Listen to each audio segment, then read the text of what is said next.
Hi, everyone. Hello. Welcome to a podcast will save this relationship. I'm Sarah, she, her.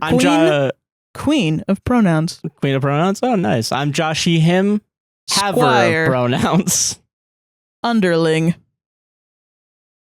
Pronoun underling. And on today's podcast, we talked about On Cinema, Season 15 and the 12th Annual Oscar Special. Yeah, and we do give a run-up to all the running jokes and their what happened to them. And we do a nice recap because it just finished last night during the Oscars. So spoilers for that specific special, but I will say if you haven't seen any of On Cinema, the cinema, and you decide to watch after this, there's so much content for you to see. There's so much stuff, yeah. And you really should see it. Yeah, and also we talked a little bit about Severance right at the end, but mostly about theories and people talking about Severance. Yes. More meta than any like actual. There are still some spoilers, but yeah. Yeah. Timestamps are on the description for those, so you can skip the spoilers if you need to. Yep. But also, we did our Reddit stories as usual, and timestamps for those down below as well. Yeah. Let's see if this goes out on Tuesday. We'll see. Right now, we don't have internet, and so we're gonna try to upload this without internet. Which, through if my this phone, happens, this is gonna be awesome. It's gonna be awesome. Yeah. But if it's out Wednesday, I mean, at least we got it out.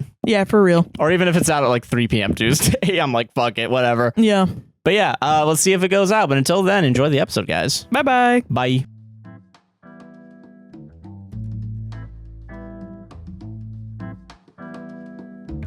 Oh, God. Another one? Another one. Golly fucking G,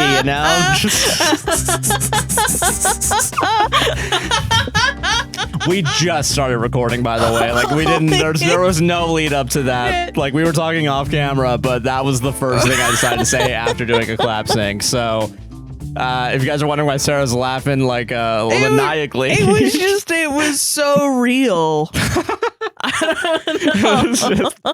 It was just very real. It just like, I was like, we had such an EP morning. Yeah, and now we have to like, wake up and actually do some entertainment. Oh, brother. Yeah, and it just flipped on. As soon as the camera turned on, it was so different than our very serious talk about comedy right prior, yeah. And alt comedy and yeah, things. I feel that. Also, some cards on the table. It's 3:30 Monday, so let's see if this shit goes out Tuesday. Let's fucking see, bitch. How you doing, Sarah? I'm doing fucking good, man. Hell yeah, I'm doing good too. What's making you feel good today? I just got all my fucking ducks in a row, bro. Like, woke up this morning, got overwhelmed with everything that has to be done this week. Yeah. Talked it out like a caveman for some reason because my brain wouldn't let me form actual sentences. But it worked. We did it. We got breakfast, and then we're here. Called my fucking pharmacy. Got me getting my pills soon. Hell yeah. Hell yeah, dude. Excited about that. Excited about this event we're going to on Thursday. Yeah. Which I don't know if we'll even talk about depending on who's there. Yeah. If no one famous is there, we'll talk about it. Yeah. But yeah, good stuff, man. Excited. Yeah. I've been planning out the work I'm gonna do tonight and tomorrow, and yeah, man. Good shit. Yeah, I'm excited for this week too. I feel like it's gonna be a good week. Me too. Yeah, and I'm happy we're doing the show. Honestly, fucking. There's always that feeling on Monday, like, all right, if we haven't recorded, fuck it. Yeah, are we actually doing it this week? I'm happy we're here right now. I'm enjoying this already. Yeah, me too. Me too. Yeah. And I'm also happy because it's gonna be a short episode. Yeah. Well, only because we don't have any other topic except for the one we're gonna talk about in a second. Yeah. No one's talking about this, I don't think. I feel like not enough people are talking about this, which is crazy because I don't think I've seen anything like it. Yeah. Which I have. But it's more of it. Yeah, just the show. So welcome to our 15th season recap, 12th Oscar special recap of On Cinema at the Cinema. Yeah, which apparently there's somebody that does a live stream of them reacting to On Cinema's Oscar specials live stream, where they put it on like a TV like us. Oh yeah. And then they have like a wide shot of them doing it like on cinema. Like them Greg at the and Oscars, Tim. yeah, with like the popcorn in their hand too. Yeah. And it's actually I don't know who they are, but that's a really funny idea. It is a funny idea. And I haven't seen it yet, but I kind of want to watch it. Yeah. I will say I feel weirdly enough, even though I feel like not many people are talking about it, I feel like the community as a whole has gotten closer. Yeah, weirdly, it's a very tight-knit community. Yeah, like there were bingo cards made, like two separate bingo card makers, by the way. Two different ones? Yeah, I found two different ones. And then also, there was someone that they did like a watch party with their friends, and like they dressed up like as Greg as the golden statue. Yes, yeah. Let's go. Dude. Holy shit. So yeah, the Oscars were last night. I didn't watch it even though I love Conan O'Brien. I loved On Cinema at the Cinema more, unfortunately. Which is crazy because I've been watching Conan since I was a wee lass. Yeah. Yeah. I get what you mean. I also feel like it apparently it was really good. He did it. His shit. His opening was probably. I think I've heard a little bit of it. It's pretty good. Also, there was a point where I think they had a bunch of just comedians announce a lot of the rewards. Cool. Not for the ones that were like the best actor or whatever, but like I think Ben Stiller did best production design, and he only did it halfway up from where like you know how the stage rises. It stopped halfway through. Yeah. Yeah. And he just. He just did it there? Yeah, he just did it really there. funny. But I don't know if he did it the whole time, but yeah. I will say this Oscars, it kind of felt like I haven't seen any of the fucking movies, man. I haven't seen any of them either, but from the looks of it, I'm not too upset with what won and what didn't. We're too busy watching fucking Now You See Me, fucking real Limitless. Yeah. So, I mean, I don't know. I feel like the Oscar special, every year it feels like it is a show for people that love movies, but don't give a flying fuck about the Oscars. Yeah. Yeah. And love comedy more than anything else. How do you feel about the Oscars in the past couple of years before we get into On Cinema? Just to pad this out a little bit. No, I feel you. Yeah. I straight up don't remember last year's. I straight up don't give a fuck. I don't give a fuck. I think last year, I only watched like one, maybe two movies. And I do that thing, and I think everyone kind of does this too, where it's like you say you're going to watch the movies afterwards. Yeah. And I've thought that too today, like, oh, I should probably watch this movie or that movie. Oh, there's a lot of them. I don't know anything about them. Maybe Conclave. I might enjoy Conclave. And I'll probably watch the Palestine documentary. Yeah, the one that won best. Was it feature or short? Best documentary. Just best documentary? Okay, yeah.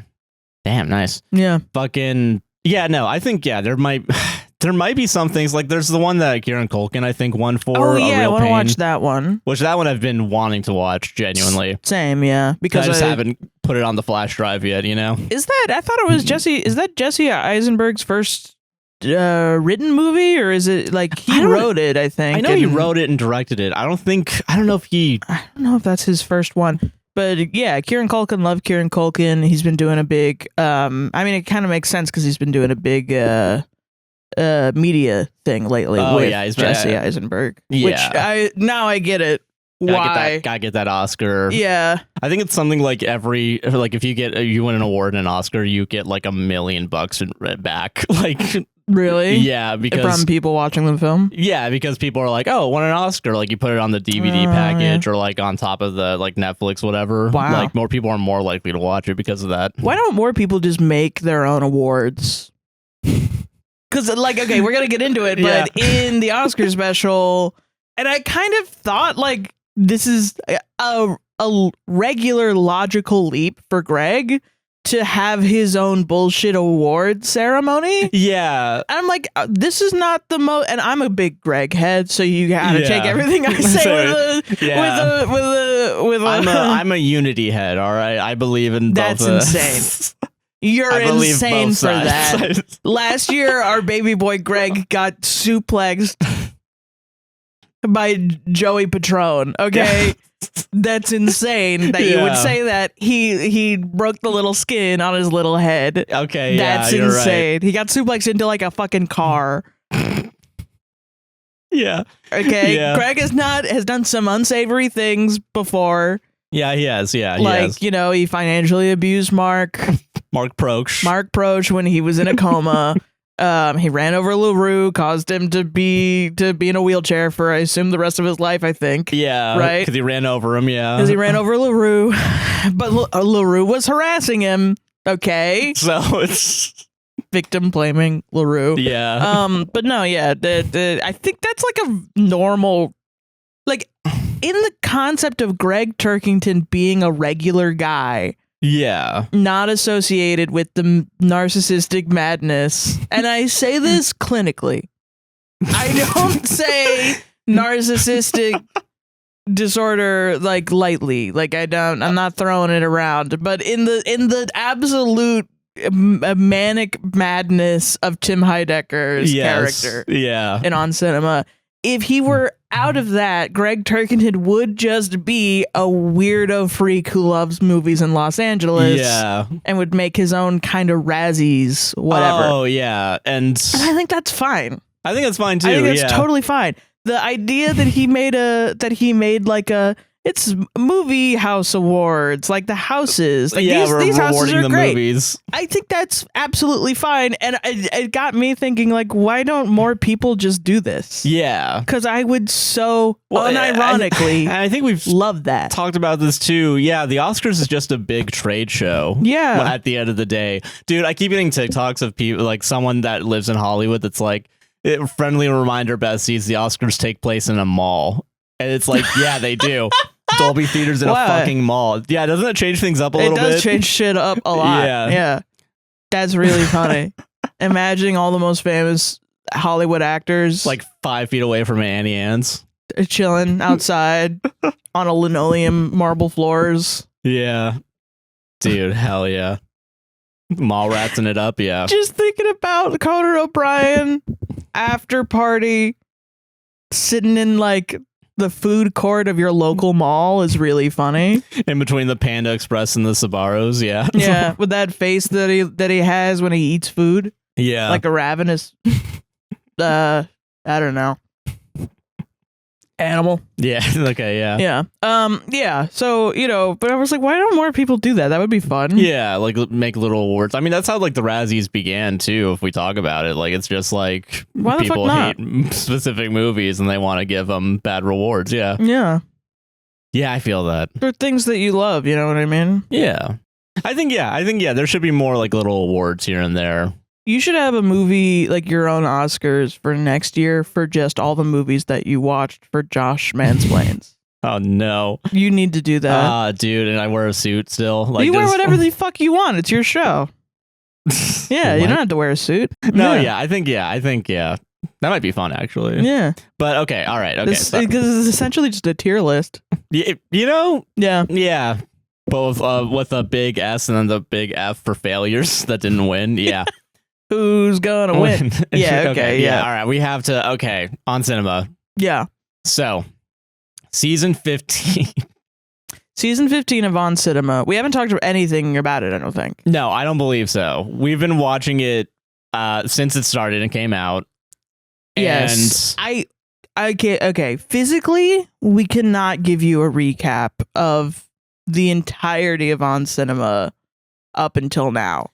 It is so storied and long that we have forgotten many parts and have to remember many crimes that have happened. Sometimes when we watch the show, we'll go, how many crimes have these two committed?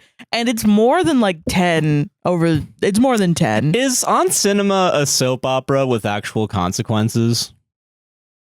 No. Okay. All right. It is a soap opera, but still there are no consequences. Joshua, if there were consequences, the show wouldn't be on. Tim Heidecker would be in jail on death row. Okay, how could you ask that? He killed 10 kids in like season 3. Yeah, like season 7 or some shit. Yeah. No, wait. Yeah, season 10 is when they had. So season 9. Oh my god. Yeah, that's. Yeah, you're right. Yeah, there were no consequences for that. There are no consequences. The reason that he got away from that trial was because he had an affair with a juror.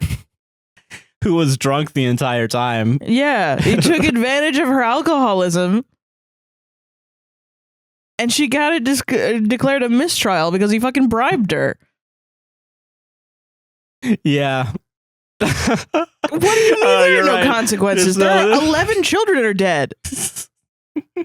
Greg's killed someone too. Yeah. Greg indirectly killed 2 people in one Oscar special. I remember that. That was crazy. Yeah. When Greg fucks up and causes physical harm to people, it's so much worse. Somehow than when Tim... Because it's always on camera. And I think it's really Tim manipulating it to make you feel like Greg is worse than Tim. You know what I mean? Interesting in the lore I could do, of it. I think, 25 years of psychological analysis of these 2 characters. Yeah. Just the 2 characters. Before not we get anybody to the else. ancillary, the biggest victim of all, Mark Proch. Oh my god, I can't even talk about it. Oh god. This is one of the most disturbing things I've ever seen is Mark in a coma, painted gold. Meanwhile, to be Oscar. Greg with the 360 camera, not realizing that's 360 degrees, filming in his hospital room. Not even his hospital room, in his house. In his house. Because he's trying to cash the Medicare Social Security checks for Mark. Yeah. And it's like there's no reason for it other than Greg's twisted little mind. Yeah.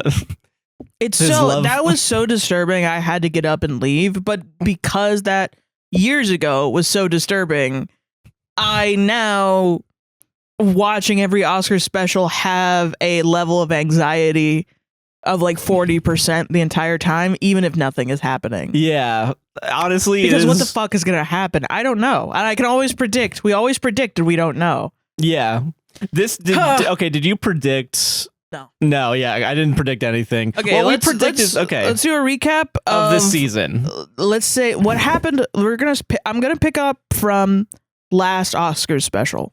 Yes. So last Oscar special was like their Joe Rogan podcast era. Yeah, and they did a fake business convention. AmatoCon. Yes. So okay. Yeah. Okay. AmatoCon. So Amatos. The Amatos are a business group that owned On Cinema at the Cinema last couple of seasons. Yeah. G Amato is Tim's dad because Tim, the previous Oscar season, was living on the Amato homestead ranch. It was like a building thing, and he was drinking water that was diluted with lithium. So he was constantly lithium poisoning himself.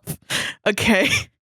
Right. Yeah. Okay. Yeah, okay. He was constantly lithium poisoning himself. And then they revealed that the water that had lithium poisoning in it, they thought had like life-affirming qualities or something. Whoa, yeah. Wait a minute, is that why Giamato is fucked up? Or is it just because they keep saying that's because he's the old? only person that's drank anything from that. You think Giamato hasn't drank the lithium? And I think there was a time where Tim offered it and he didn't drink it. I think, yeah. Is that the kind of absurd joke we have now where he just refuses food? I don't know. Yeah. Like that's just building on that joke. Maybe. That's really funny. Okay, yeah, sorry. Okay. So Tim was drinking this lithium-infused water. And he thought it was curing him because it fucks up your brain. So he was going to make himself, like, kill himself, essentially, medically, and bring himself back to life via lithium injections. Yeah, which he did, but then it caused him to have a coma, like a hemorrhage, I guess, something for like a 1 week. Yeah, it fucked up his brain. Well, because the thing is though is that it's a grift. It's always been a grift because he has been drinking the grain water, but like the fake doctor that he brought on to. So it was like we've cured death is what the bit was. It was supposed to be a grift, but then he ended up actually dying. Yeah, because the thing they injected him with was just saline. Yeah, it was just saline. Yeah. But then he came back actually to life, and so he had some sort of, I think oxygen didn't get to his brain or whatever. And then he was going to do... that's Mark. Mark didn't get oxygen to his brain because of the Jaws special. No, I think I'm saying when you die... Oh, you lose, you lose oxygen in your brain. That is a separate thing that happened previously. I'm not even touching that. Yeah. Okay? Yeah, we're not there. Yeah. Okay. So that was all beforehand. Yeah. That was beforehand. So now Well, no, I have to finish it. The reason that Tim thinks that Giamotto is his dad is because Greg made Tim dress up as Pinocchio for an Oscar finale. Yes. And Giamotto as Geppetto. And so Tim thought that Giamotto was his dad, and so they bonded. Well, because in that moment, because previously in that season the season that we're talking about, Tim got into a car accident, right, where he and his band Dakar, named after him, Tim Heidecker, right, they had several severe injuries, and it was a big mystery of what happened during the car accident. And we found out what happened, which was Tim killed himself, tried to kill himself, and drove the car off the road with Dakar in it, which caused Tim to have a mental breakdown right at the end of the episode, where he's like, "I didn't do that. I didn't want to do that." Right, and then he's now dressed as Pinocchio, so he's lying.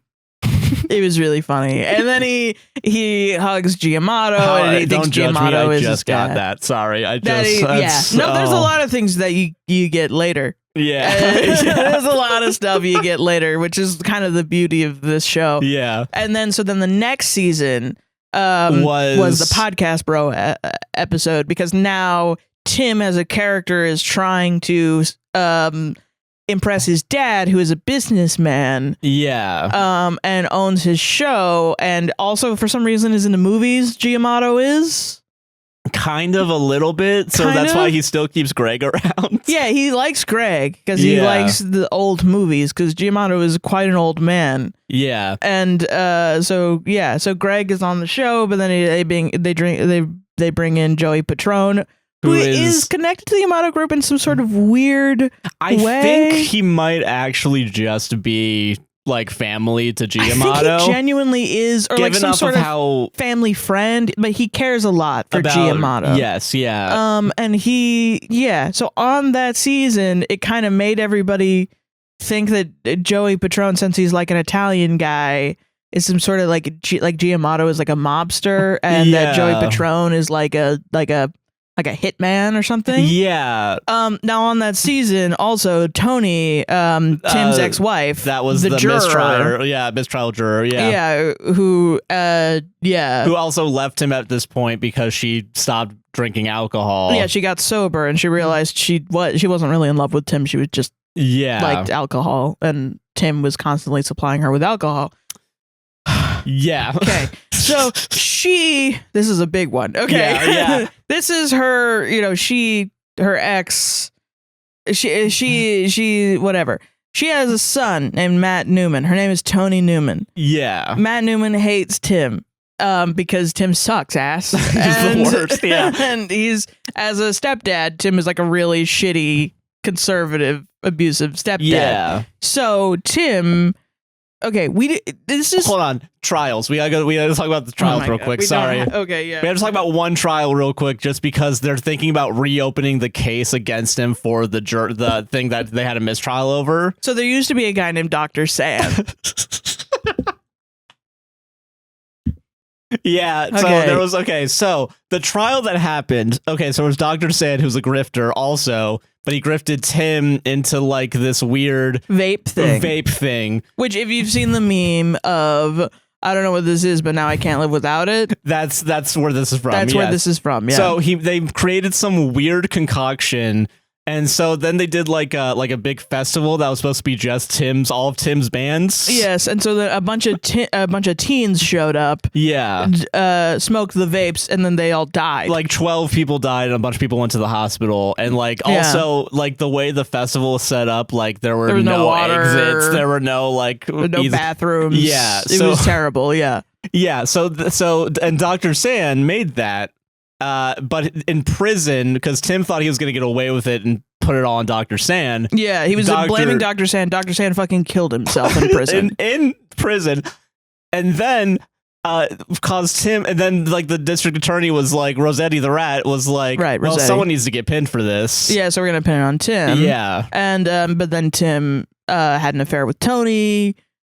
So the trial went to mistrial. And then there was a whole movie where Tim tried to be the district attorney. Yes. And tried to Mr. America, which is really good piece to this. Yeah. It's very good. Okay. Yeah. Anyway, so that has happened in the past. All right. So now they were thinking of bringing the trial back. Right. And Tony was thinking about talking with District Attorney Rossetti. Yes, that's what it was. Correct. Yeah. Now, okay. So like halfway through that season, at some point, someone shows up at Tony's house, rings the doorbell and says, "I'm looking for Tony. Where the fuck is Tony?"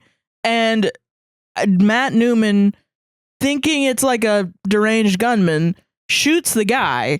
And then the guy shoots back at Matt Newman through the door. And the guy runs away. He gets nicked in like the chest or the arm shoulder or something wherever, like that. Yeah. And runs away. But Matt Newman fucking dies from his injuries. Yeah. Like from the gunshot wounds. From the gunshot wounds. Yeah. So Tony's son is fucking dead. So then Tony also, because now Tim is pretending to care for Tony and like having this big tragedy happen. Because he wants to get his ex-wife back. Yes. Kind of. But he's also trying to manipulate the situation. That's kind of more of a plus. He doesn't want the trial to happen again, obviously. No, he's trying to get on Tony's good side so that she doesn't reopen the case, because she's the only one that can say that it was a false trial, like you should have gone to jail. Yeah, well, I guess that was plan B, because plan A was kill her. Plan B is, I guess we can still make it's lemonade out of this lemon. Is it crazy that I'm not really convinced that was Tim? Because here's why we don't think it might not be Tim. Yeah. So they make a big stink out of it, also like showing, like zooming in and trying to figure out who it is. Face, trying to say who and it is. Really, because also at this time, Joey Patron leaves the podcast. Yeah, he's on vacation. He goes, quote unquote. His excuse is that he's on vacation in Mexico. But he's also there with Kailee Amato. Yeah. Who Greg has a crush on. It's really sad. It is sad, yeah. They go off and they are together, right? Yeah. So I think that's like, I think Joey really is just like an angry guy that is so frustrated by these two that he's like an abusive guy.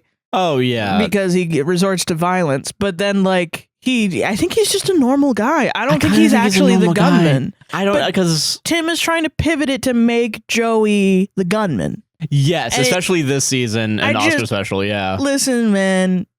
15 seasons of this, I don't trust Tim. Yeah, of course not. I don't trust Tim. Every situation Tim touches, he's the culprit, and he's also the one manipulating situations. But I also kind of feel like I think it would be funnier if Tim wasn't the gunman. He took the situation, saw it as an opportunity.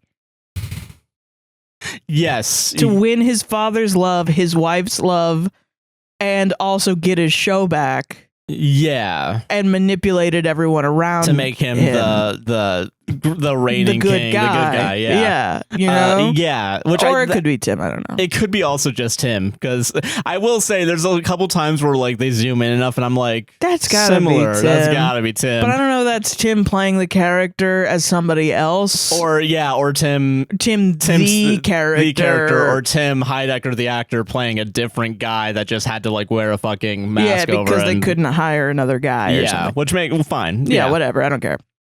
So, anyway, so that was what happened last season, and then Giamotto. Oh yeah, it was all because of a Camaro.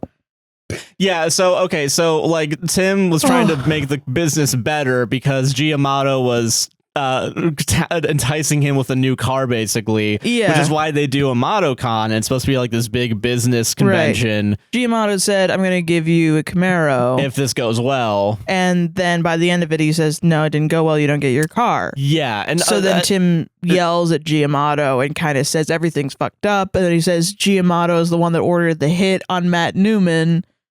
Yeah, which I'm now questioning if that actually happened. Yeah, because it was Tim that said it. It's Tim that said it, and also how Giamotto acts this season. He's out of his mind. Yeah. So, but which we all should have known because he sang that hymn or whatever last Oscar special. Yeah. And also last Oscar special, Greg proposed to Kylie Amato, and then she just walked away. Yeah. Dressed as Gandalf. I think I don't know if it was while he was dressed as Gandalf but like he's dressed as Gandalf for the rest of the episode. That special. I was gonna say one of the worst Greg moments. No, Greg's killed people. I forget. You forget how many people are dead because of the production of the show. Yeah. Wow.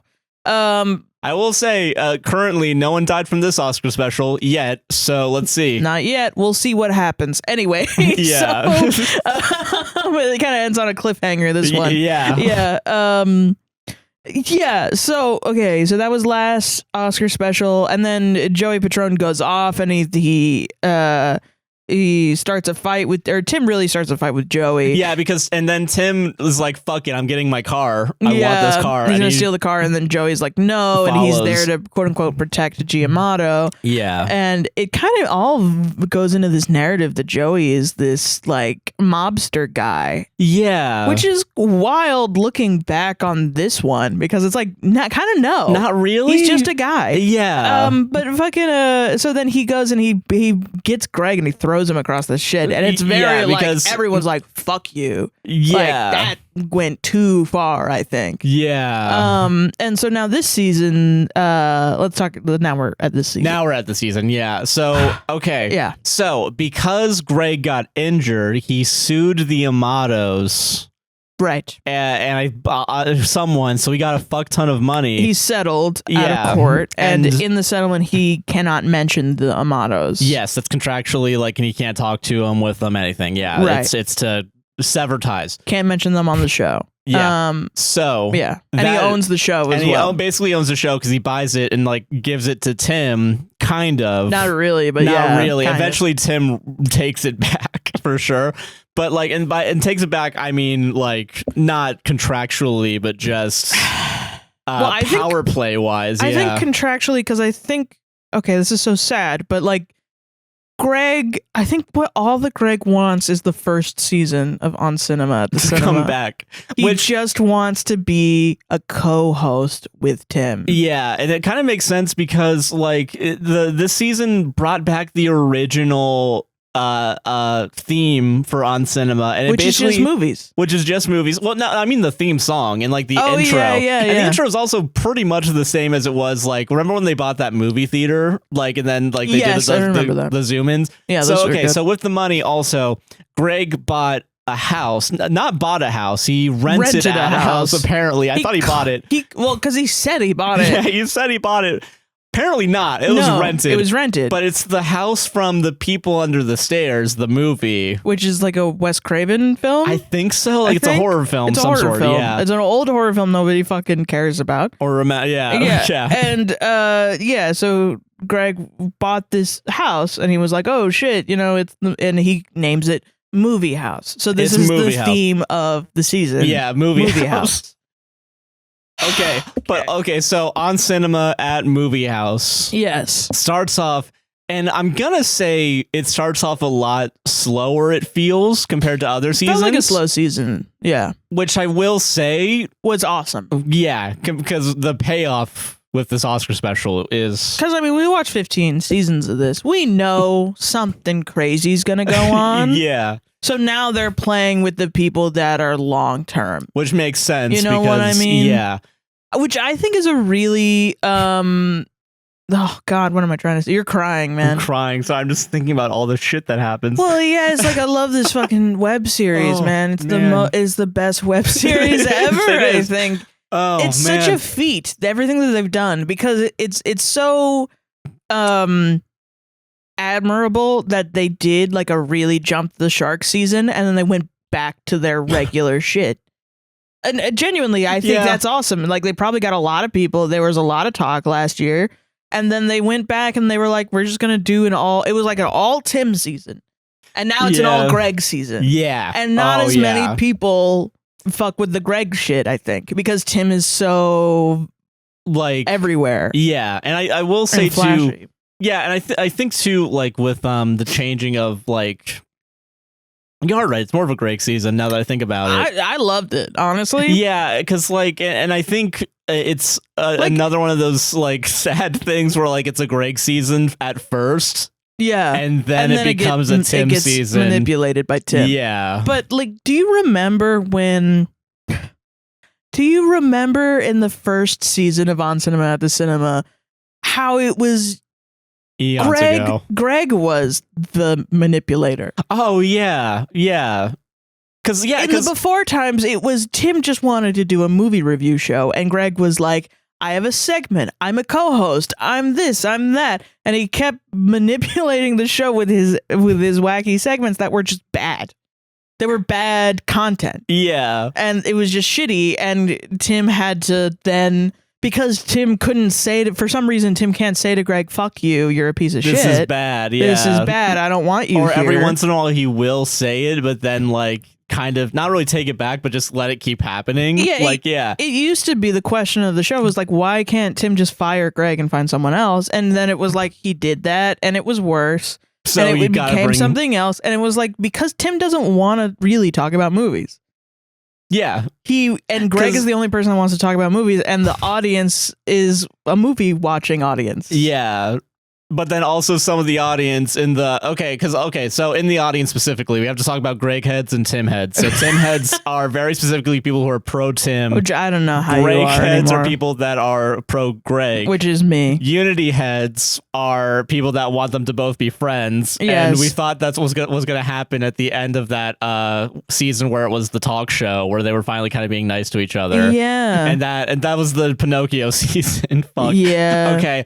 Well, and multiple times on these Oscar specials, Tim will go off on insane rants or something. He'll really fuck up with Greg, and Greg will just out of the kindness of his heart just absolve him of everything, give him a gift, give him a place to live, give him whatever. But then Greg is also shitty. Like, he gives him a shitty place to live. That's the other thing too, is like, and I remember you bringing up you bringing up that he's manipulative. I forget that Greg will literally tell you if you were in a movie or if you were a writer for Star Trek episode 4 that you're wrong about your own movie that you were in or you wrote. Greg needs to be right about movies. And that's the only, like, he'll get manipulative when it comes to movies. Yes. Everything else though is and health. He doesn't give a fuck about anybody's health. Yeah. He just cares about movies, and Tim just cares about himself, essentially. Yeah. Yes. But he has to seem like he cares about everyone else around him. I know I'm jumping ahead. I'm just thinking you're so right about the Greg health. I'm just thinking of Mark Prosh in the fucking Polar Express outfit. Dude, the rats. The rats, yeah. Yeah. Oh, yeah, okay, so... Okay. So start of the season. Okay, start of the season. Fuck. I think Tim changes his name to on New accident. Heidecker. Yeah, on accident. It was an accident. So it became Newman Heidecker, and then it became New Heidecker at some point because I think he got married to Tony, and her last name is Newman. Yeah, but then also I think Greg fucks up the new name and just calls him New Heidecker, and I think we've just kind of stuck with that now. I think just maybe like a nickname or something. Yeah, maybe. Yeah. Yeah. So so we start off. That's the. Sorry, I'm just thinking all the lower thirds with New Heidecker on it. Okay, well, but it's pretty much like I think he did that to get out of all the legal trouble with the Amatos. Like I think the initial concept of him becoming Tim Newman was to get away from the Heidecker name because he's tarnished his name so much legally. Yeah. But then it becomes Newman Heidecker, and he's too much of a fucking idiot to understand. It'll be very easy. Still be, you kept the last name, man. Yeah. Yeah. And also, I know we haven't started talking about this, but we need to bring up one more thing before we talk. Couples massage. So between seasons, don't know what this is about, but I do know what it's about. Tim and Tony made a fake guide to couples massage, and it's porn, and it's basically porn, and they hired a porn actor very specifically. Yeah. And in the Lord of the School, I don't know if the actual actor is or isn't, whatever, but like it. That does. I need to bring that up. Great actor, by the way. Great. Yeah, no, that was some good fucking acting. Especially if he's just a porn star, actually, in real life. It wasn't. Listen, it wasn't really. I think it was supposed to come across as porn acting. It was just comedy acting. It was just kind of comedy acting. It was good. So okay, yeah. So he's here also in the thing. So okay, and also I think in the first episode. Okay, so now we can come back. Okay, first episode. Also, we learn that Tim is trying to do a massage business with Tony. He's also living in the movie house. Yeah, well, he doesn't have a place to live. He's living in like a motel or something with Tony. So Greg is like, yeah, sure, you can live in movie house. Yeah. Because Mark is also living in movie house because Mark is destitute because of all the abuse that he's been through from these two fucking pieces of shit. And also he's now the mechanic of yeah, he's employed at movie house. Okay, can we talk about the best red herring to ever happen on Cinema, the black mold? Yes, yeah. Because that has okay. So they bring up first episode like, oh, like Mark is scraping up the black mold. Yeah. Well, wait, is that a red herring because of what happens? Hold on. Okay, hold on. What does black mold do to a structure? Hold on. Wait. What does black mold do to a structure? Black mold structural integrity. Hold on. Let's see. Hold on.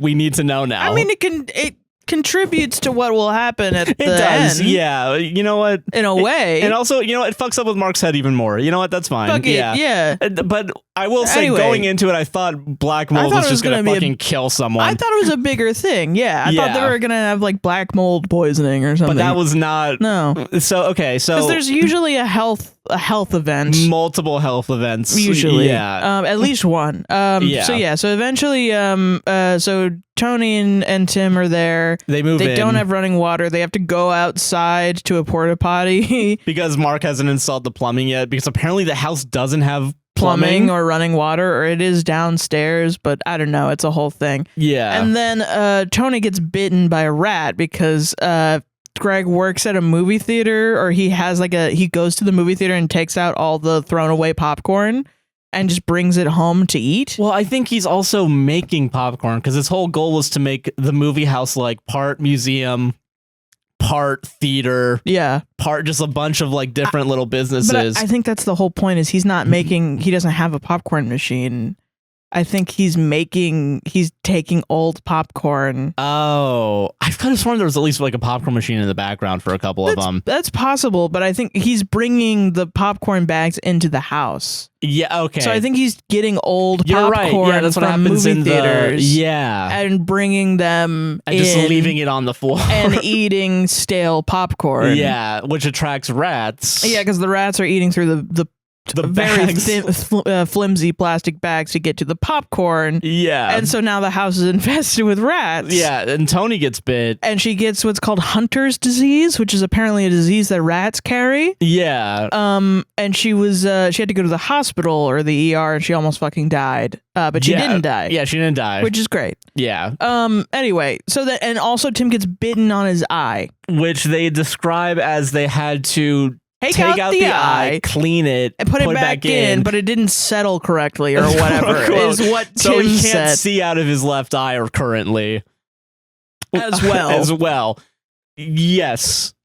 And he still has a bite on his left eye. Yeah, it's just like, oh God. Anyway, just remember that there are rats, because that's a big deal. Thing. Yeah. And Tim is gonna get Orkin to go to the house to spray for the rats, and Greg keeps denying there's no rats, or denying that there's rats. Yeah. Right. Then Greg finally gets running water in the bottom of the whatever. Yeah. Which I think is also important, probably. Yeah. Because of the structure of the house, right? Probably.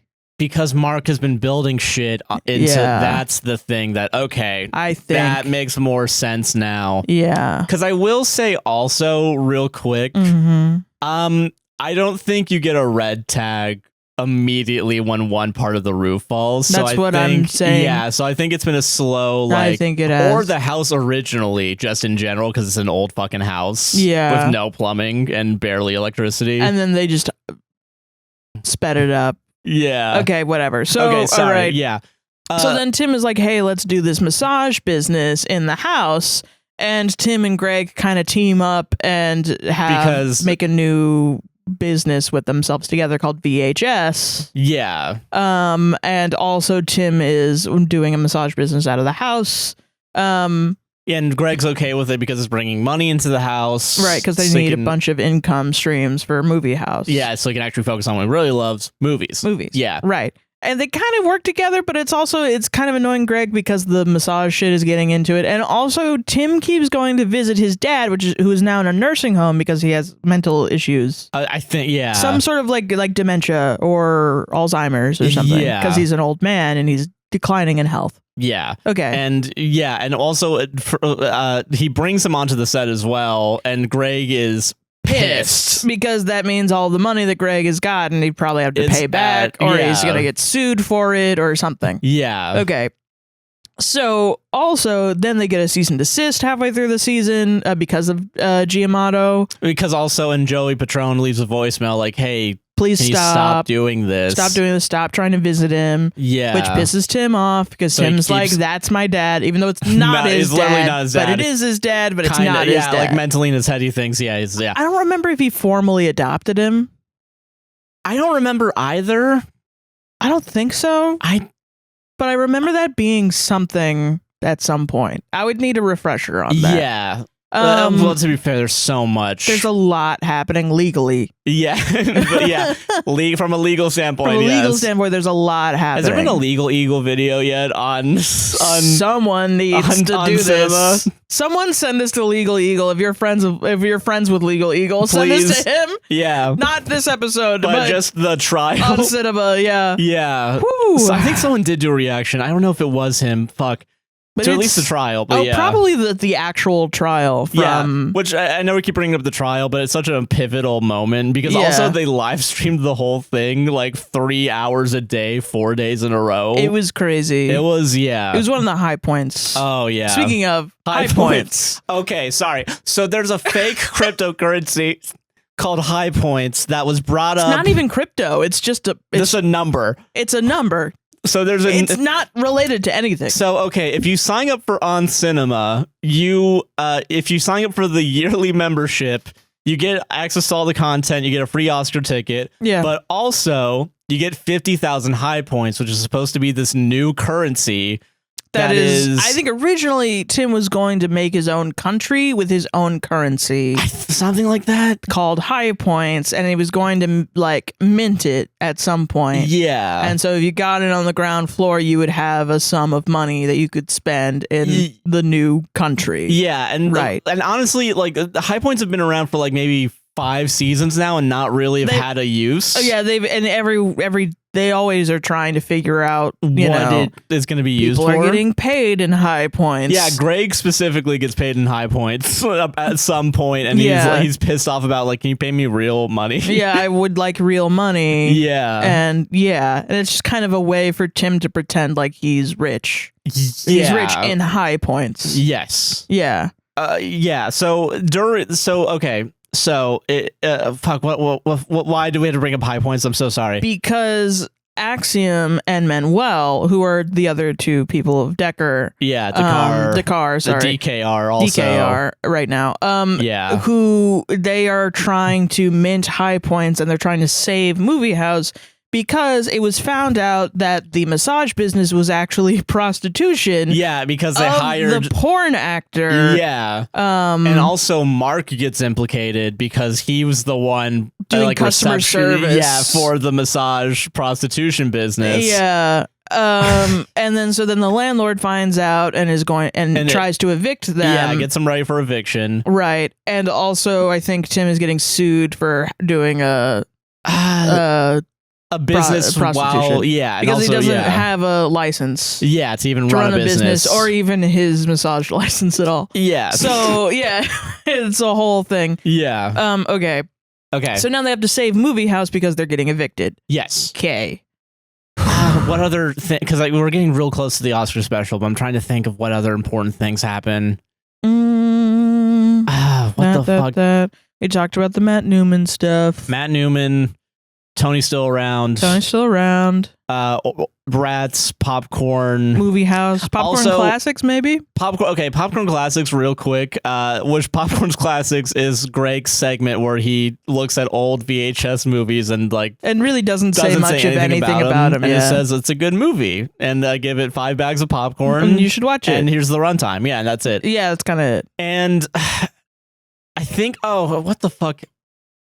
Oh, they're shooting a movie. Okay. Yeah, Zombie 22. So, okay, because every once in a while, and I think last season they brought up they were making a movie and it never really happened because they were making a Pep Shop Boys. Yeah, Pep Boys Pep movie. Boys. Yeah, the auto repair place. Yeah. Because Giamotto got a sponsorship from Pep Boys. Something, maybe? And so they were making a Pep Boys movie. But then Greg's also spent all the money on movie memorabilia. Right. Yes. So they nothing came from it. Right.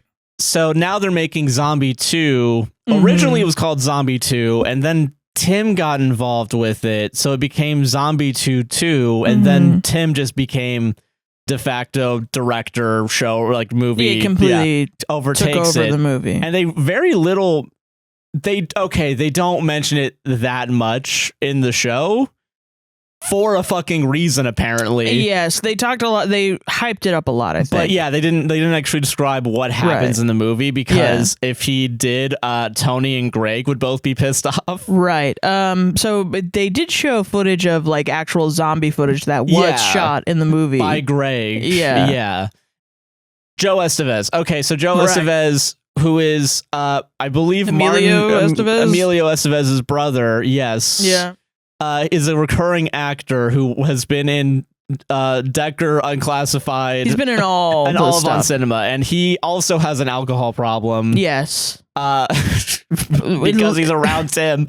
So right. Last Oscar special, he got super drunk. And and also prior to that, like he's called Mr. Moneyman. Like he was at some point the CFO of High Network. Right, he was working with the money, but he really fucked it up. I think. Or some shit. Yeah, which I don't know if that's even true because that was from Tim's mouth. Yeah, but it could be true because then they had to go to a different company, which brought the Amatos in the first place. Right. Yeah. Okay. So yeah. Sorry. Okay, so Joe Estevez is there also. He's really just there because he's like, I guess his whole thing is he never says no to a role, kind of. Yeah. Yeah.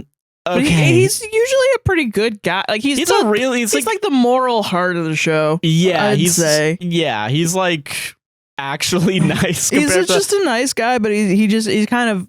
Kind of like an enabler. Like he doesn't really say like I'm he doesn't push here. back. Yeah. Okay. What else? Because there's so much like little things, but like I think. Okay, so I also want to say because the Oscar special has a very specific look to it. They kind of brought back the old look of the Oscar specials, where like it's 2 chairs in front of a movie TV screen, where they also have a slideshow. Yeah, and they sometimes just zoom in on it or overlay like 50% of it. Yeah, and there's also sorry, I'm just thinking of it. The Hobbit image, which I don't think came up this time. I know, I was pissed. That was on my bingo card.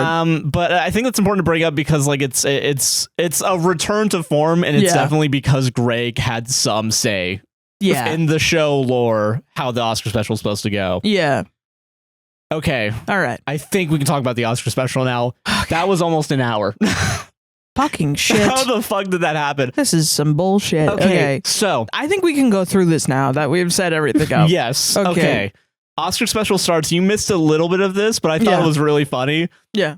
I think Greg made a 3D model of the movie house. And the intro of it, I want to say, because this is a really funny fucking bit. I'm living for Greg's computer era. Yeah, so he's like, and then like it goes into the house, and like he has rotoscoped all of Mark's impressions in front of like tables in front of the red carpet. I gotta watch that. And then also like he rotoscoped like Robert De Niro in the fucking, and like just other like people that I assume they were on like actual red carpets at some point or like at actual like Academy Awards. That's fucking awesome. I wanted to tell you that because I know you need to see it, and we need to rewatch this fucking special. Yeah. While playing bingo. Yeah. Yeah. And okay.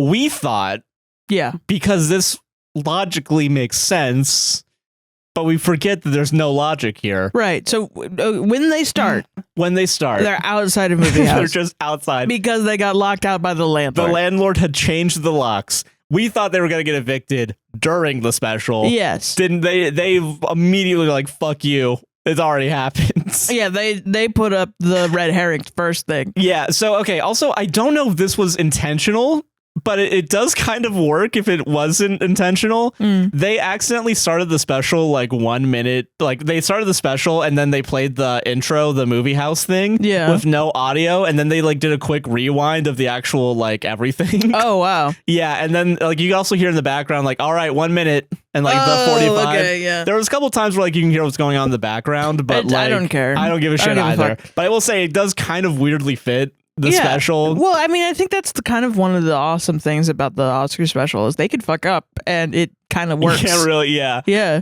Okay, all right.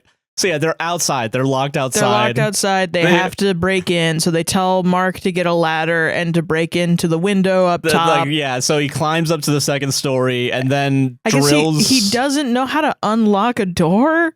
So, but he knows how to use a drill, so he takes like the hinges off or like the actual doorknob off. He takes the doorknob off with a drill and they go inside. Tony also has like a shopping addiction now, I think, because she's trying to... And also she lives at the house. She lives at the house. So she goes and she went to get snacks and Tim is already yelling at her. And doesn't help her bring anything in, which also he didn't earlier in the show. He did not do also. He did not... Yeah, that was a whole thing with him having to bring the shit that she was buying up to the house. And like he's like, no, we're doing the show right now. Yeah. Right. Okay, so, and also Greg brings in the popcorn from outside, which makes sense if it's coming from an AMC. I think it is, yeah. Giamotto and Joe Estevez are just in fucking lawn chairs. The two old men in lawn chairs with blankets over them. They also have like, you know how they set up like at premieres, like the backboard that has like the repeating logos, like if you're on the red carpet, they've set that up for like the a premiere. reporter for the premiere of Zombie 22. Yeah, which Tony's going to be the reporter for that. Right. Okay, and like so like before the first like break they have. Yeah, they finally go in. Yeah. And they look at everything and they sit down and they start the show. Yeah, the show finally starts proper. Yeah. Yes. And they actually do say who's winning parts of the Oscars, which I don't think has happened for a while. They used to, like in the beginning, like they would. It's a funny bit because all this crazy shit will happen and then someone will be like, best director, Wicked won best costume. Yeah. And it'll just I think be great. I think that's how we learned Kieran Culkin won. Yeah, for real pain. And then eventually that just kind of gets thrown out the window. Yeah, that does everything not come else, up ever. Yeah, all the other storylines converge. Yeah. So there's Mark is setting up for the screening of Zombie 22 in the attic because that's where the movie's gonna be. But it's like a sheet with a it's like a tiny square, projector. and then also like 7 like foldable like metal chairs.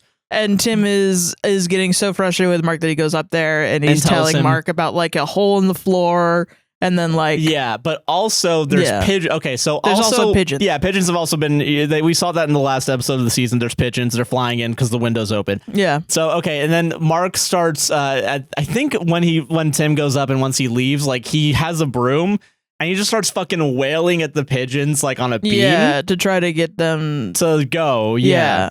So, okay, he's doing that. Meanwhile, with high points, they're trying to figure out what the value of a high point is because they want to save Movie House. Right. Which you could have gone to savemoviehouse.com. Which did exist. And so Axiom and Manuel have claimed that one high point equals $1.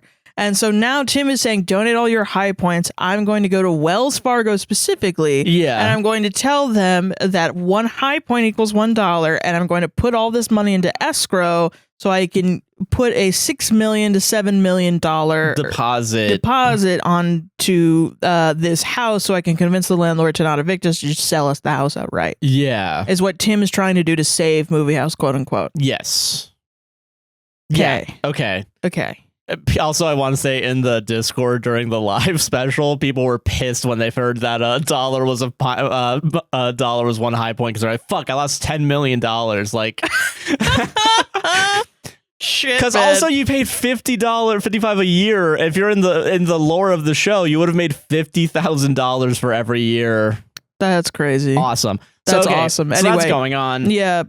Greg's doing some bullshit. Greg is he's trying to talk about movies. He's trying to talk about movies. He's hyping up like a big movie finale, which he always has. He brings in a actor from People Under the Stairs. Yeah, who's like the post guy apparently. It's like in the footage. Yeah, like a male guy, and he comes on and reveals that the house that we're in actually wasn't used for filming that much. And it was probably just used as exterior shots. Yeah, and they actually filmed at an actual set. At a studio. And like you do, Greg then passive aggressively fights with him the whole time. And says some of the saddest things I've ever heard to try and reveal, like it's to make wonderful. Him see. And he's just like, well, if you didn't see the movie, because like he asked, well, did you watch the movie? And the guy's like, no, I don't watch stuff that I'm in. And then Greg is like, oh, how do you know that you didn't watch the movie? If you'd watched the movie, you look at the stairs, you would know. Which I'm such a Greg head. When I saw this, I was like, yeah, what the fuck? Why is this guy being a dick to Greg? And then afterwards, I was like, Sarah, he's in the movie. He acted in the movie. Because then also... what am I doing? Why am I such a stan for Greg? I don't know if it's the other actor, too. I don't know if the other actor was also in People Under the Stairs. But I don't know either, yeah. Like, these are also two real people. Like, these are real actors, which they've done before, and it's been a little bit, but, like, it's always... These guys were very funny. Yeah, so they bring him, right? And, like, the other guy, I don't know if Greg says it to him, but, like, I think the other guy... confirms also that it wasn't filmed there or something. Yeah. No, Tim has with the other guy, Tim has an issue with because the guy they need millions of dollars for Movie House, and the guy's like, I'll give you $10 million. And then Tim immediately is like, oh, you're lying to me right now. You're a like, con artist. Yeah, you're a bullshit artist. Fuck you. And the guy's like, no, I'm really going to give it to you. He's like, get out of my house. And the guy still stays. You're being sarcastic. Yeah. Fuck you. And the guy still stays for the premiere of Zombie 2. Yeah. Which is honestly a really funny bit. Just why are these guys around? Yeah, true. It's funny as also shit. Greg makes fun of, the other guy that says he wasn't in the house because he was also excited to be in the house for the first time. Mm-hmm. Greg asks, like, also, and I think this is so funny, how many movies were you in? And the other guy's like, well, hundreds. And then Greg is like, oh, well, you probably forgot. And it's really good. It's good. Shit. It's so, man. Oh man. And then they have the expired chili. There's always like a they have like a so at other Oscar specials, they've had a company called Hank's Chili, then Chaplin's Chili. Yeah. Then Chappie's Chili. Yeah. Then they also had RC something. Right. And then they had the RC Shakes. Yeah. Oh yeah. And then now it's the Charlie's Cafe or something like that. Charlie's Cafe. I don't know. Yeah. So like they're touting like this cool new like self-serve technology. They don't have to hire anyone. And then the technology breaks. Yeah, immediately because they had some shitty fucking company. Yeah, and also Greg is making the most disgusting chili, and also is like, well, you put some popcorn on top of it, and that's what makes it. That's what we do here at Movie House, and it looks like dog shit. Yeah, and he like microwaves it for like 30 seconds. Yeah, so there's no possible way that it's hot. Yeah, and it's expired also. Expired in 2022, I think. Yeah. Also, during the first time we see this cafe, we get a silver alert on everyone's phones, including also the self-serve thing. Yeah, I forgot. Why the fuck did that happen? Yeah, and people immediately was like, oh, it's a motto. It's for Giamotto. There's Tim fucking stole Giamotto from his living facility. Yes. For this movie. Yeah. So he could hang out with his dad. Okay. Dad, quote unquote. Yeah. Yeah. So that happens. Fuck. All the while, also, Tony's outside interviewing people from the new movie that were in Zombies 22. Yeah. And keeps asking them, what is the plot of the movie? And no one's giving her an answer. No one knows. They're all saying Tim didn't let us know. And during the first one, so the first one's with Joe Estevez. And he says, I don't want to tell you. I want to keep it a quick secret. And I didn't realize this is like a purposeful fucking cut too. And it's like brilliant. They cut back to Tim like eating popcorn, but also watching Joe Estevez and Tony. And people like in the chat, they've made a meme format out of it, but also was like, is he just like cucked right now? Like, is he just like, yeah. But he thought that people were he wants to, because Tony also cheated on him in the past. Yeah, so he's like, so I was like, oh yeah, it's like maybe if they get a little too touchy with Tony, yeah, especially when it comes to Manuel and Axel, because I think Manuel was the one that fucked Tony in the past. No, it was Axiom. It was Axiom? Yeah. Okay. Why did I say Axel then? No, yeah. Yeah. Axiom, yeah. So Axiom, yeah. Fuck. Sorry, oh my God. So, okay, so at some point also Tim does go out during one of the interviews and is like, hey, let's keep this going, stop guys. asking about the plot. Yeah. Also, and they have a fight. Yeah, they have a fight about it, yeah. Okay, also, Peter's not there because Peter's in jail. But right, Peter's in jail for prostitution. Yes. Okay. Peter is the porn actor. The porn actor that was running the massage place, right. but also is apparently in the movie. Yes. Yeah. Okay. Zombie 22. Yeah. What else happens before the premiere of the movie? Because I know there's so much, and I can't keep track of it right now. It was a ramp up. There was a Oh yeah. Greg has he has to do it's like movie run times, like a game show. Oh yeah, they make a fake game show where like he puts Tony up against what is the actor from People Under the Stairs. Yeah, and it's 4 movies, and Greg is just being the most annoying. Like he won't tell them any that they got right. They have to get all 4, but it's also just numbers. They're pairing random numbers. And I think nobody could memorize about these 4 movies other than Greg. Yeah. So, okay. So that's also happening. And then Tim comes in and just immediately fucking like tosses it. At some point, like on the bingo cards is like Tim breaks set. And it's like, when is this going to happen? Because at some point, because the ramp up of Tim getting angry is really slow. And it's a good gradual. It's a really good like slow burn up until the end. Because Tim's been pretty good, like level headed on camera. This entire season. Yeah. So it's like we're due for a Tim freak out. Yeah, a Tim meltdown. Yeah. Yeah. Okay, sorry. So also there's the rats, which they hired the Orkin man, and they also Greg's pissed off at him because like, yeah, of course he thinks there's rats here, or else he wouldn't have a job. And like and he's just like lying to himself about there being no rats, and like and they also drink with they start drinking with the Orkin man, which I also think is Tony's first drink of the special. Everybody's and probably first drink, they like, start drinking at this point. Also, after the Orkin man, we hear at some point, I think it was during this with the Orkin man or right afterwards. Yeah, it was with the game show. Right after the game show, there's a crash. Yeah, we hear a big crashing noise, and I believe what happened, because it started buffering. It's not an on cinema Oscar special without some buffering. That's very true. We hear a crashing noise, and then we go upstairs to see Mark under the collapsed roof of the attic. And the way we see it is because the door's gotten pushed out, and there's just a bunch of stuff. And Tim is like trying to find out if Mark is okay, but he doesn't really care. So he tells the Orkin guy to do it. He has to pretend though that he cares. Yeah. So he tells the Orkin guy to like get a camera and find out if he's okay. And the Orkin man uses the camera that they use to find rats in the wall. Yeah. To find Mark and help Mark out of the rubble. Yeah. So Tim leaves Mark up there, and then it's now the premiere screening for Zombie 22. And Tony's like, what the fuck? We have to go help Mark. We should call an ambulance. But they can't call an ambulance because then it would probably alert the police and that they're on the property. So and then they're going to get evicted. It's going to fuck up the show. Yeah. And but like, Tim needs to show this movie. Yeah. For some reason. And Tim keeps saying it's going to shine light on things, quote unquote. Yeah. So the movie. I think then we can the talk movie about premieres. Yes. And it's not 20 minutes. It's like 16 minutes, not a full movie. And it's not about zombies. It's not about zombies at all. Believe it or not. It starts off with LaRue, who LaRue is a conspiracy theorist that Tim has worked with in the past. LaRue is also the person that's now currently in the wheelchair because Greg ran him over. Right. But he's a big conspiracy kind of guy, and he like he didn't film anything new. They just filmed like his face, maybe. Like they overlaid like his mouth talking. And I think that was just filmed like artifacting, if I'm honest. Oh, okay. Yeah, I think it was like he was there. I think it was just like he was in front of a desk. Oh, okay. Yeah. Yeah. We would have to rewatch that, but because like very clearly, like his mouth is not matching his face, like on a very clearly defined line. Well, I wonder if that was just the buffering, though. Maybe, but I didn't see it anytime else. But whatever. Okay. Yeah. So okay.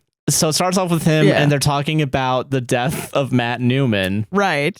And the movie starts with Axiom and Manuel. Axiom playing Matt Newman, and he's Manuel on the computer playing Corvin. Now this goes back. Okay, so Corvin is okay. So rewind. I'm gonna do this really quick. You do it. Okay. In the first season of On Cinema at the Cinema, Tim has a wife that we don't see that he gets divorced from. She divorces him, and then he starts dating like an 18-year-old Japanese exchange student. Something like that, yeah. I forgot her name. Ayaka? I think so, yeah. Yeah, her name is Ayaka, whatever. And then she gets pregnant with Tim's baby, who he names Tom Cruise, because Tom Cruise is Tim's favorite actor. And then Tom Cruise, the baby, dies because of Dr. San not vaccinating using a different vaccine. Or using a different, something weird. I don't remember, but Tom Cruise dies. So then Tim at some point uses he like, I think in the first Decker or the second Decker, he has to have a baby or something, and so he gets a child actor to play his son Tom Cruise, whose name is Corvin. Yes. And so he claims then that Corvin is like his adopted son. Yeah. Okay. We don't care about him until later when Tim tries to kill himself by driving the van off the thing, which is also the reason that LaRue was run over, because Tim tried to blame the van crashing on Greg, because that was Greg's van. So he claimed trying to do movie tours. He claimed that Greg like cut the brake lines, which is not the case. Yeah. And LaRue, he hired LaRue to pin it on Greg, and then LaRue was harassing Greg, and so Greg ran over LaRue. Was that? Yeah, because LaRue was like, Greg was in a car, and LaRue was like, hey, fuck you, blah, blah, blah, like, answer my questions, and he kept trying to whatever, and then Greg was like, I'm gonna run over you, I'm gonna run over you. I think it was because of Mark, the money going to the him from the Medicare, I think was what it was, because that was like season 11. It was one of them. It's one, yeah, sorry. There were multiple times where Tim is trying to pin shit on Greg with LaRue, and LaRue, So Greg kind of has this like weird rivalry with LaRue, which I do think also is into this and is maybe a sign of things to come for next season, because now Greg is doing an investigation. Yeah, because during the whatever. We're getting sidetracked anyway. So Corvin, right? So the Manuel and Axiom divest from Heidecker to make Decker or Dakar, sorry, their band, but without Tim, and they hire Corvin, who is a musician, to be the new Tim, basically. Be essentially the new Tim. And so Tim is pissed, and then he forgot about this last Oscar season. He challenges the new Dakar to a like a talent show where they both sing the one Dakar song, Empty Bottle. Yeah. Which is, I assume, about alcoholism. The one Dakar song, Empty Bottle, they both get on stage and do it. But except for Tim hires an actual band. Professional band to play Empty Bottle. And then he like manipulates the judges to make him win. Who Tim is hired to make him win. Yeah, because like Joe Estevez, shit like that. Yeah, and he forces the Dakar with Corvin to sing acoustically. Yeah, which they weren't prepared for. So then he threatens deportation to Axiom and Manuel.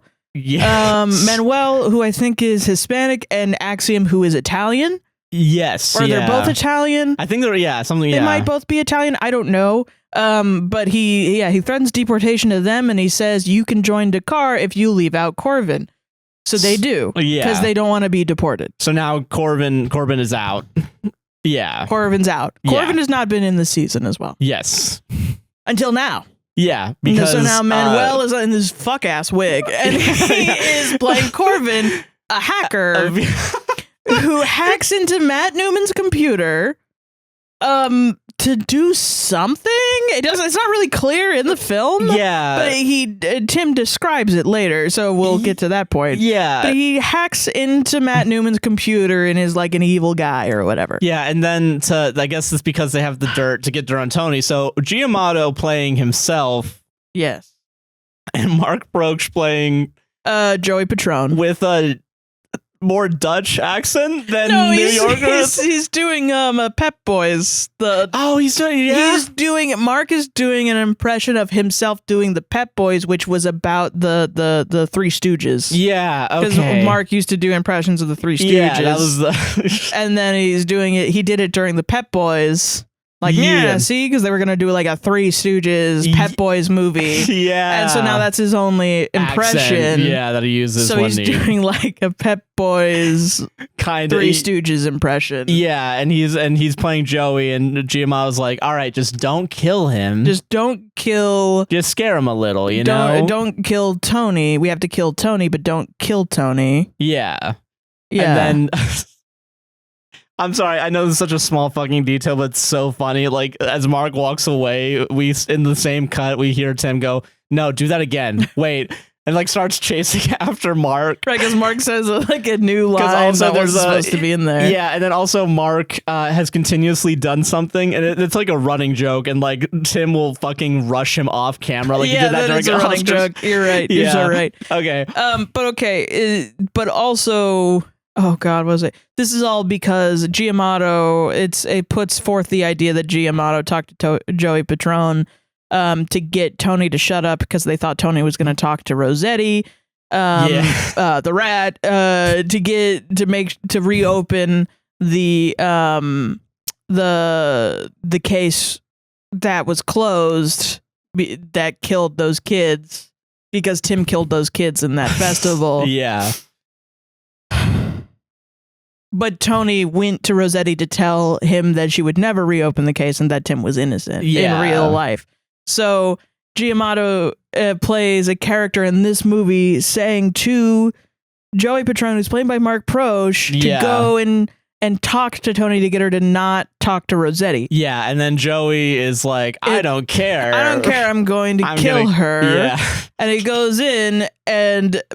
he shoots Matt Newman first, which is also not the case. Yeah, because in the film, in the recording, in the Ring camera recording, it shows that Matt did shoot first. It's so funny because it's also like the most professional looking thing. I know. And it's like they have Dutch angles, like there's actual, but it's also a good like quality camera. And it's like they're shooting at each other. They're shooting at each other. It's like a crazy shootout. Yeah. And Matt Newman got the guy in whatever, and then in the chest, and then he gets killed. Yeah.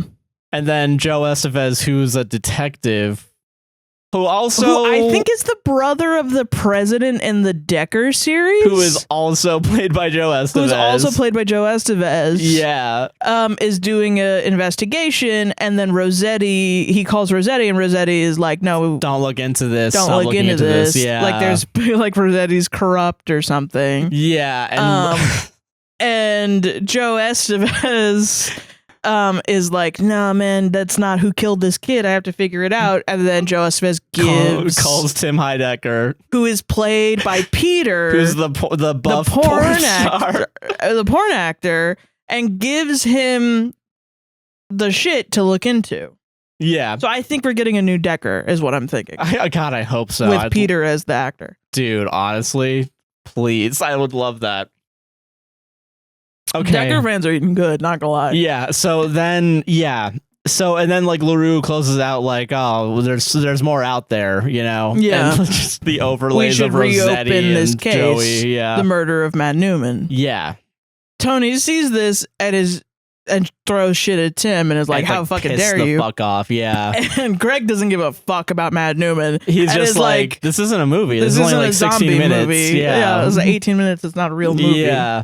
And the guy that was like the $10 million was like, no, I like this. This was like this is really good. This is the best thing of its kind. And then Tim's like, you're a bullshit artist. You're a bullshit artist. And Joe Estevez is like, I need to get dry. I need to go somewhere and get dry. What am I doing with my life? maybe, and he says the most real thing anyone said on the show, if I'm honest. Yeah, probably in real life, period. Just, just honestly. But he says, like, maybe that door should have stayed locked. And then walks away. Maybe it was good that door was locked. And he leaves. And it's so... Wow. That was a heart-wrenching, like, punch in the gut. Joe Estevez has been so comically upbeat for entire 15 seasons. And he's gone. And it's a breaking point. We finally got there. I know he's going to be in future seasons, but I'm also like, wow, Joe, damn. Fuck. And it's just so... Oh, man. Yeah, and so then finally they get Mark out of the rubble. They get Mark out of the rubble, which Greg's happy about. We forgot. Halfway through, there was a someone from Adult Protective Services. Yeah, I think it was right. Was it right after the movie? I think it might have been. No, it was before the movie. Okay, so Adult Protective Services shows up and asks for Giamotto, and Tim is repeatedly like, "Who are you talking about? Yeah, why are you in my house? Get out of my house. Hey, get out of my house. You're not allowed to be here. Are you the cops? No. Are you blah blah blah?" And then she asks for his name, and he says, "New Heidecker." Yeah. And then eventually he does bring Amato out, but like right before he like whispers to Amato, "All right, happy as a clam." Like he says, he does. Yeah, he's like, "Don't." Yeah, he's like, he whispers like, "Just say you're okay." Some shit like that. And then I didn't hear that. Yeah, Wow. I think that's what happens because Holy shit. Because then Amato gets interviewed and he just keeps saying yes to all the questions like, "Are you okay? Yes. Are you here on your own free will? Yes." Shit like that. Yeah. Well, he does change it up. She's like, is somebody? Are you afraid of any of your family? Blah, blah, blah. And he says no. Yeah. And, she's like, are you, do they call you names or do they yell at you? And he's like, no. And it's like, cool. It's obvious that he's not okay. Yeah. But it's also like he does a good job. That actor does a good job of playing Giamotto. He's one of my favorites. Honestly, one of my favorite scenes of this one was when Joey Patron shows up and tries to get Giamotto to come back. And Giamotto, this tiny man, comes out and goes, "Get out of here!" And it's one of my favorite. It's also so sad because you see Joe, because Joey's also like a fantastic actor. Oh, he's so good. But okay, we'll get to that in a second because so they get Mark out, and the finale that Greg has been touting. Oh yeah. Yeah. But has anything else happened? Well, Joey Patron shows up and he tries to get Giamotto to come back, and he reveals that Giamatto's completely tapped out. He doesn't have any money. He doesn't have any money, yeah. And he tries to fight with Tim, and Tim picks up the orchid rat spray and tries to spray Joey with it. But then he walks into it, so he sprays himself. He poisons himself with rat poison. Arsenic. So he is the rat. Yeah, he's the... Yeah, that's some. And right before this, he makes this big thing about a rat in a cage or something. Yeah, and the cage is the movie house, and it's really good. Yeah, it's just very good. And also, I think it is right before this because right after the poisoning is when the firefighters come up. So right before all this happens, Greg is like, "All right, we're gonna do my finale," which his finale was supposed to be Mark Proksch as every Tom Hanks character from the movie The Polar Express. Which is also why Greg at some point, and I think dresses up as Santa Claus, as well as also dresses up as the guy from Father of the Bride 2. Right, because also he gives an award to the Father of the Bride movie to Movie House. Yes. Which is also signed off by Mark Proksch. I don't know if you noticed that. I did notice that. Okay, yeah. So it's just a on cinema on location basically, which is a miniseries, whatever. So and Mark Proksch comes out and doesn't know what to do because he was in a fucking rubble, and Greg is like, "Oh, he was better earlier." It's just a good treat. It's another. You have to have Tim and Greg not giving a shit about Mark being injured. Yeah, because then also Mark is like, "I need to go to the hospital," and then they're both. Tim Greg is like getting an Uber, and then Mark's like, "I think someone has to drive me there." And then Tim is like, "No, get an Uber. Uber will drive you there. Just get an Uber." Yeah. But also Mark is poor. Mark is like dirt poor. Yeah. This entire time Mark has been living on a mattress and that has been eaten by rats and infested with rats. Yeah. And he's implicated in this crime that Tim says he'll help him out. Yeah. So okay. Yeah. So he poisons himself. Yeah. Arsenic. Yeah. Fucking we see outside sirens.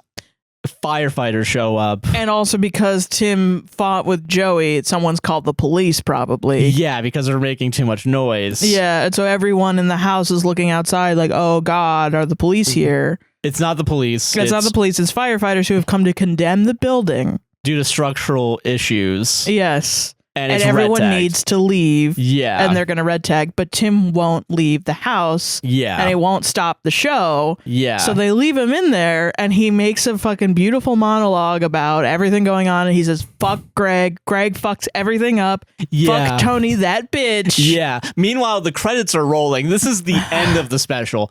And right at the end, right after the credits are done, fucking crumbles on Tim. Yeah. Because you start hearing the creaking throughout his entire monologue. And it's like, you see he fucking ducks down. This is some brilliant fucking acting. Actually and, like, wonderful. Physical. So, okay, behind him, like a fucking sheet of metal falls down. I think there's sparks too, apparently, because it looked like I think so, yeah. Yeah, sparks are falling. And then like a bit, like he ducks down hiding. And then a big piece of metal comes in front of the camera. Yeah.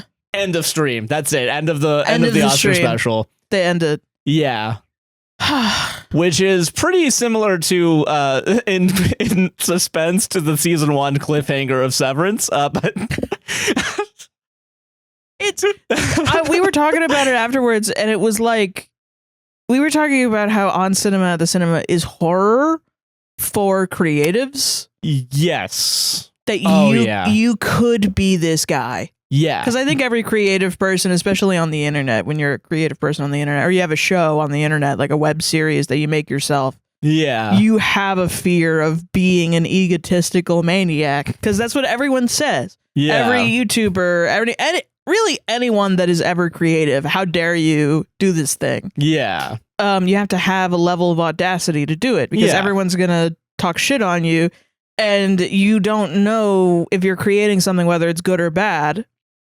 And it's, as much as I like to say, just creating something is the, great, that's the reason, we always see the, people posting their art and trying to sell it for like millions of dollars or something, and it's not worth that. Or like the people that do sell their art for millions of dollars and people decide it's not worth the amount of money that it sold for, or like people not understanding modern art or something like that. Why you put a urinal in the that's absurdism, and I think on cinema, the cinema is like a horror absurdism. It's the fear of the thing that gets me about it. It's the fear that someday everything that you make is going to crumble because you are incompetent and you're so unwilling to change.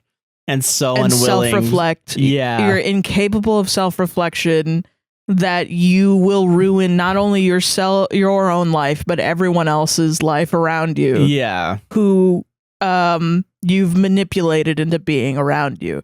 And, oh, man. It's something that I think everyone that, like, if you're into, like, social media, like, true crime, like these influencers did this terrible thing. Oh yeah, this is something you would love, I think. Oh, because it's not real.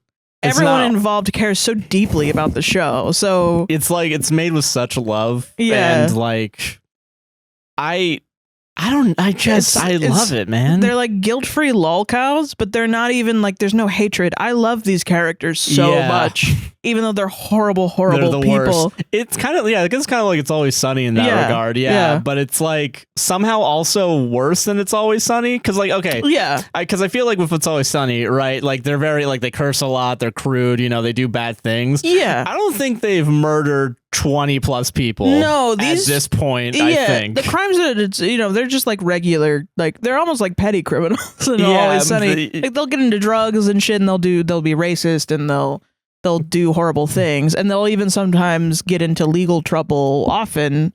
But, but like they don't commit actual crimes. And also, like, on they do commit crimes, but not crimes as severe as murder. There's not like a laissez-faire attitude towards human life, even like to the point of your own life. Yeah. And I think on cinema really if I'm gonna be hoity-toity and pretentious about on cinema, it really does like look at the kind of soul of the corrupted soul of a person that needs to put out a show. Yeah. Every week. A show about himself. A show about himself that isn't supposed to be about himself, but it ends up being about yourself. Yeah. And it is like a really good, like, there's always new societal critiques. Yeah. Because I will say, during like 4 or 5 seasons ago, like, because they did the Do Bro podcast, they did the morning talk show, but it's like still, and like also they did like the Daily Wire-esque like. Especially after they got off of Adult Swim, because now also something I really love about this is that this is like independent. Yeah, it's like completely. It's pretty much. I think it's only funded by subscribers. Yeah, which I'm so fine. Which I will always tout as being the best way to like. Yeah. And it's like, oh, it's so good. I don't know, because like and it's also just worth it. It's worth the money too. Honestly. I don't get the yearly subscription, but like $55 for those 4 hours. Yeah. Well, because it's a separate ticket for the Oscar special live. Yeah, show. if you have it with your monthly. Yeah, with your monthly, and then you can wait a day or something if you don't want to do it, and you can rewatch it as well. But like, yeah, man, it's just good. I don't know. It's like $5 to watch the fucking Oscar special, I think. Yeah, in a month, I think, because I think they wait a month to release it to everybody, but it's like $15 a ticket. Oh, okay. Yeah, so it's still not 4 hours of amazing content. Yeah. It's really good, and it's a high production quality. Oh, yeah. Even for a shitty production quality, there's multiple sets. There's multiple setups. I was surprised when they started outside, because I was like, how they are Yeah. actually at a house. And also, how the fuck did they do that? Yeah. Because I remember last year, which made more sense, like you could tell where the production room was because it was in a hotel, and it was like probably the next room over. Yeah. But like, very rarely, there's only one time I think there was like a genuine goof, which was they cut to Greg and Tim laughing while Giamatti was outside talking to Tony. Yeah. Yeah. Oh, that was good. Yeah. And then like, but I can't even think of like, oh, where the fuck could they have even ran this show? Yeah. Like maybe upstairs, but like, and it's all comedians other than like Mark Prosh that you've not seen before. Yeah. Or it's even actors that maybe aren't comedians, but they're they're doing comedy. And it's kind of a treat, man. I don't know. It's just good shit. Like, I love that Tim consistently employs older actors. Oh, yeah. You know? Yeah, I feel that. I like seeing older people do comedy acting a lot, because they're really fucking good at it. Yeah. And it's really just a delight to see. I love the guy that plays Giamatti so much. Yeah. He's so adorable and so sad and so fucking insane. And Joey is a really good, like that scene where it's him and Tim fighting. It's like you're seeing these two titans of comedy, and it's really crazy. good, man. And to go on the production quality real quick, they at some point cut outside the house to the destroyed attic. Yeah, and I was shocked as fuck that was even like that was they real. even went that far. Yeah, like that's wild to me. God, yeah, man. wow. But it's also like the amount of people that they employ. Like when the entire fire people came in, I was like, that's 3 a more lot people. of people. Yeah. There's so many people in this fucking house. Yeah. And they had like the shot of everybody leaving and standing outside. Oh yeah, because I think it even included like some of the crew. Yeah. I'm crying, yeah. Yeah, because and like you see at the end too, like it's like the credits are just filled with people. Like it's a production. It's a fucking TV show. It's wonderful, man. Yeah. And I really sometimes people like I remember, I think I might have talked about this last year, where it was like there was like a Reddit question that like, is it worth it to get the thing? I think so. And the answer is yes. Yeah. Even if like this show only exists for like 3 months. Yeah. Well, I think 55 a year. They release other stuff too throughout the year. Like there was the massage thing. And then I think there's going to be more LaRue stuff probably they coming up. They have LaRue stuff also, yeah. And they do some behind the scenes every once in a while. Tim's talking about doing a new movie. There's a lot of like, I think it's really fun that Greg wants to do stuff on his phone and shit.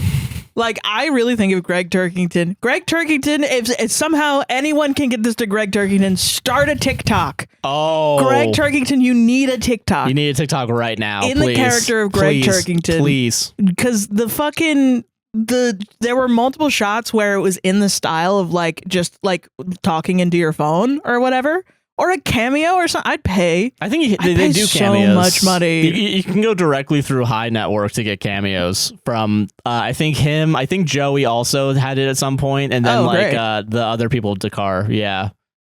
I'd fuck with that. Yeah, it's great. Yeah, it's just I need Greg. Greg, you would have so many followers. I think. Yeah. If you had a TikTok where you just do popcorn classics on your TikTok. But yeah, man, I think Greg Turkington needs a TikTok so bad. Oh, yeah. Where he's just walking around outside talking about just doing whatever. Hey, guys. Greg Turkington here. It would be so good. Also, the movie time, this Oscar special was peak. Yeah. Peak movie time. It's movie time! It was very good. Yeah, man. And then also I will say a little disappointed in the Oscar Fever song. Yeah, because they just did it as an acapella, but I also it kind of worked for me because they still were like just outside being. But they didn't do the full thing. Yeah, I will say it was funny that they couldn't get on a note together. Nah, that was pretty silly. Yeah, but they were doing a 3-part harmony. So fucking hard. And outside. Tim kept resetting it. Like, yeah. It's just good, man. I recommend it. Even if we spoiled this entire, you start it from the beginning. If you start from the beginning, there's so much shit we left out. It's insane how much we left out, actually. And I know we cut into it a lot, being like, okay, so this thing happened. Yeah. We could have done that 10 more times at least. And it's so much free content out there for you. Oh, especially the first 10 seasons or 11 seasons. Oh my God, yeah. It's like... And by the 10th season, you're going to need it. You're going to need the rest of it. Yeah. Yeah. Oh, yeah. Once you're in, you're fucking in. You're fucking in. Yeah. I don't know what else to say about it other than just fucking watch it, please. You gotta watch it. I want them to make 20 more seasons of this. I think they're gonna make these seasons until they die, man. Honestly, probably. And I'm so happy with that. You know, weirdly enough, this has kind of filled in my Harmontown. You know what I mean? I get it. Yeah. As in like something to like really like fucking to look forward to every year. Yeah. And man. It was very good. Yeah. All comedy is keeping my love of comedy alive, man. As every other mainstream comedy person becomes a fucking weird anti-trans grifter. Right-wing piece of shit. Yeah. Like a Joe Roganite or something. And then at least there's Tim. At least there's fucking Tim. Making fun of him. Yeah. And Greg being a weirdo little guy. That's all I need, man. That's all I need. Yeah. God, it's so good. Also, no mention of Donald Trump, which I actually kind of appreciate. Yeah, they never really brought it up. I wonder if it, like, you know, before Tim being conservative, it was more of like a funny joke, and now that there's a bunch of Nazi shit, it's like, yeah, it's kind of takes the fun out of it. Yeah, it's to go more in the direction of like more conspiratorial, like all these agencies get off my lawn. I think that's better. Yeah, I think that's better. Like he kind of pivots to being more of a libertarian kind of guy. Yeah. I think that would be funnier. Yeah. Then, yeah. God, man. I don't think I have much else to say about it. Me neither. Just go watch it. Go watch it. Even if you watch it, it's so good. Yeah. Oh, for sure. Please.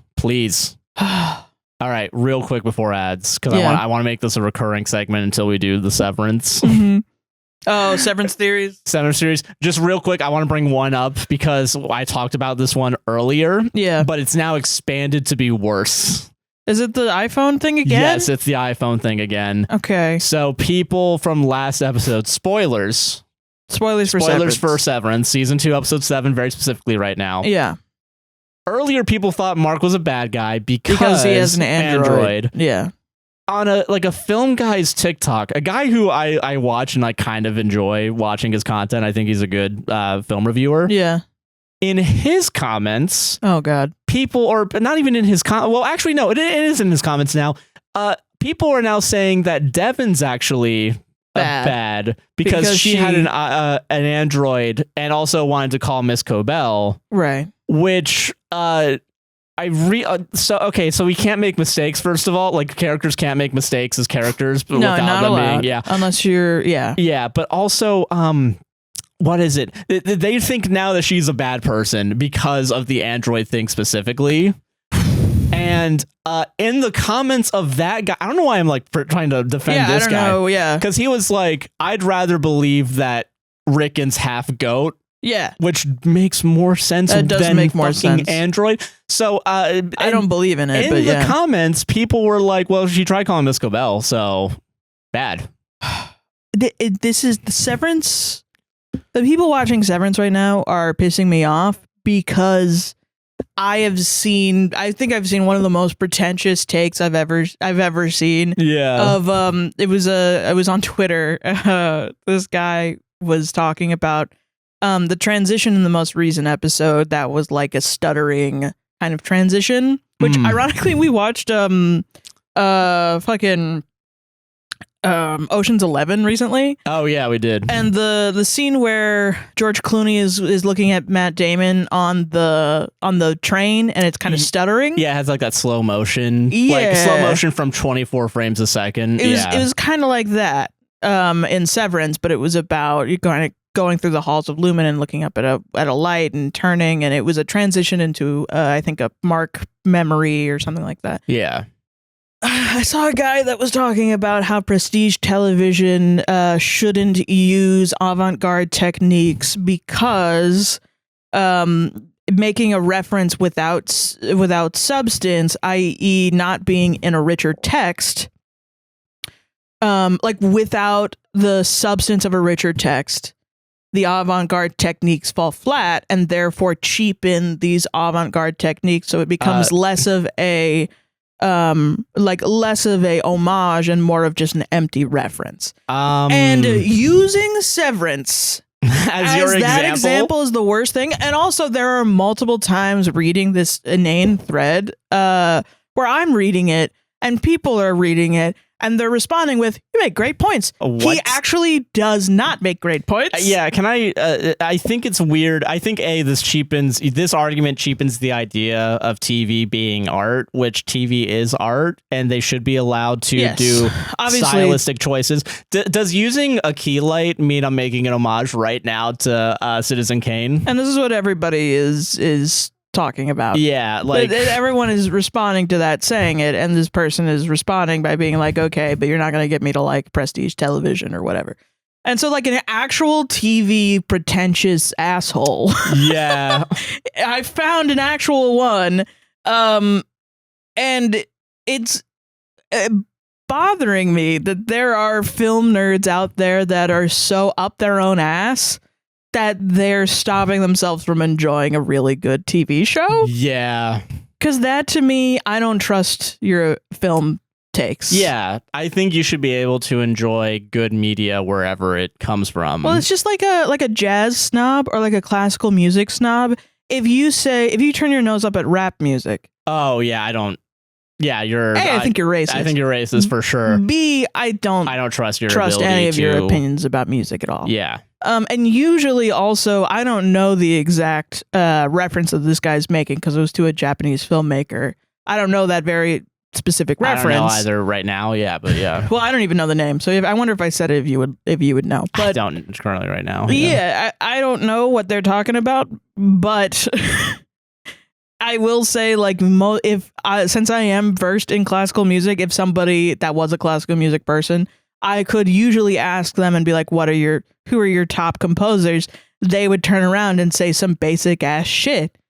And I'm sure there are avant-garde people that enjoy Japanese directors and Japanese film techniques and avant-garde techniques that don't fucking agree with this guy. And he's probably basic in that fucking point of view. Yeah. I think it's basic as shit to limit your mind in one form of art because I think you're kind of going against yourself. But anyway, so coming back to it, this guy was talking about avant-garde techniques and how it's more of like an empty reference instead of an actual homage.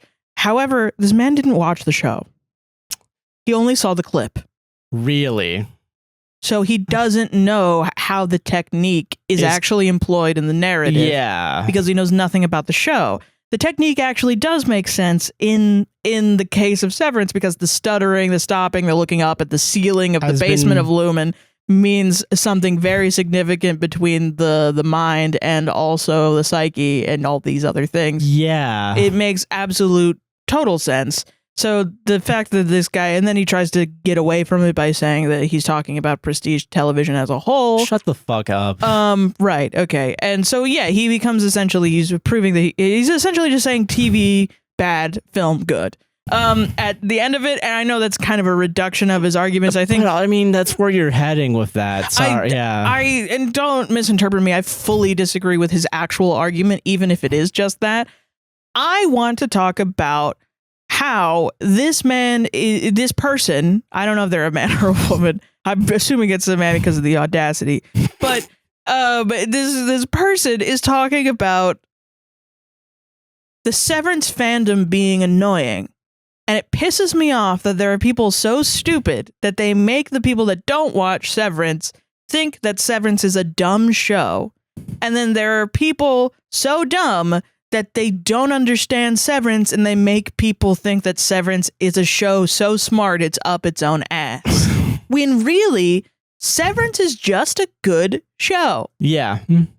Yes. It just is good. I don't know how to describe it to people, but you should just watch it and just let it wash over you. It's fun to have theories. It's really fun. We've said this before, literally last episode, I think. It's really fun to just to make up theories and to think about what's going to happen next or whatever, but don't get so caught up in it that it makes you think of the show any different. It is just a show about people. That is literally it. And it's the same thing for Lost, and it really pains my heart. It really pains my heart that this is happening again. People, their narratives won't let them stop from projecting onto a show. Yeah. And also, people are claiming that the show isn't woke and that it's not about women's bodily autonomy. After the last episode, that it's only about capitalism, which is pissing me off to no end. Yeah. What are you fucking talking about? What? I only watched half of that episode, though, so honestly... Yeah, did you watch it with your fucking eyes closed? Yeah, whenever a woman showed up on screen, I closed my eyes. Holy shit. Specifically like I do all the time, so I don't get triggered in front of my wife. Yeah, exactly. Anyway, no. The other thing I want to talk about is this weird... now I think I understand when people are like, the curtains are just blue. The curtains are not just blue is the thing, though. Oh, yeah. The statement that you're making is untrue.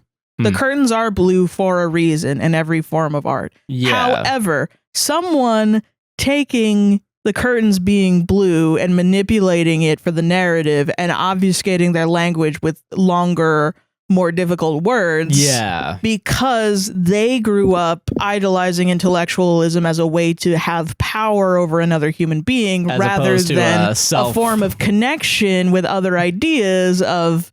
and self-expression. Yeah. Those people are going to be a part of the world regardless.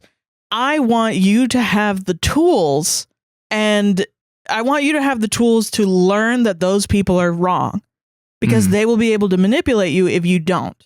You could be incredibly intelligent, but if you are illiterate, you won't know that people are making propaganda. You know? I get what you mean, yeah. I'm not even talking about you reading propaganda and being like, yes, I agree with this. Or that, you are going along with other people, whatever. You just won't know the conversation happening around you. And I think I hate this thing that I don't normally see anymore, because most of the time I see people demonizing any form of intellectual analysis in general. Which this guy tried to move the goalposts about and was like, people are saying that we don't have to actually talk about the show.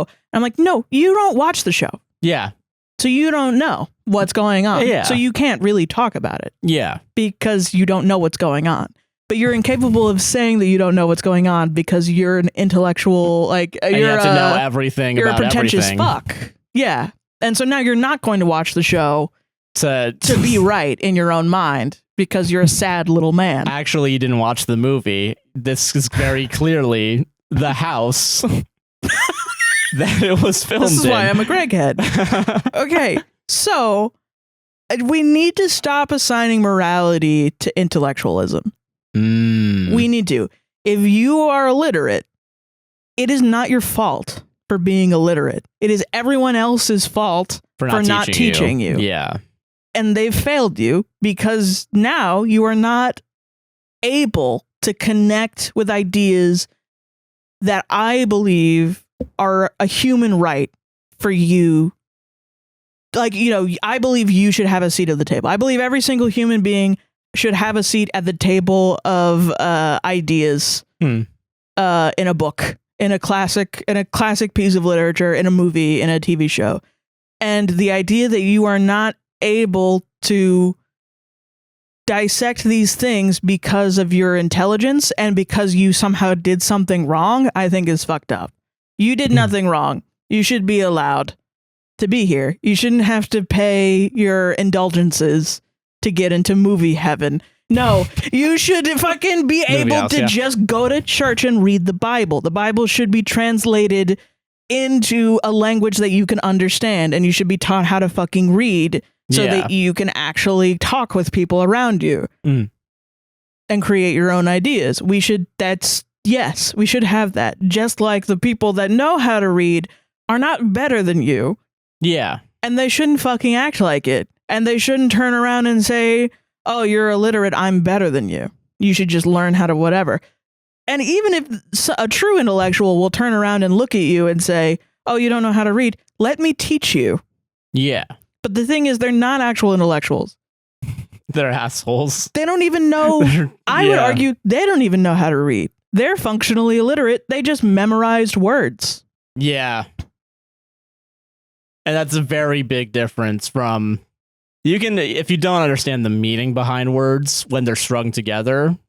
Yes. You're missing out. Yeah. It's like this is actually a Parks and Rec quote, but it's like, sometimes I worry that I actually don't know how to read. I don't know if it's Parks and Rec. It's somewhere from something. Sometimes I worry that I don't actually know how to read. I've just memorized a lot of words. And I think a lot of people are like that. The difference, though, I've never worried about that because I know that I can think critically about the words. Or at least I have the curiosity to look up what do those words mean. Yeah. And then I can connect the dots behind the meanings of the words with the other words around them. Yeah. And I can write out why I think that way and talk to somebody else and try to substantiate my argument. And even at a further thing, when they refute my argument, I can pick apart their argument and say why I think they're wrong. And even going further, they can pick apart my argument and I can concede that I am wrong. But I've been taught that being wrong is punishment. Is bad, so you shouldn't even start the journey.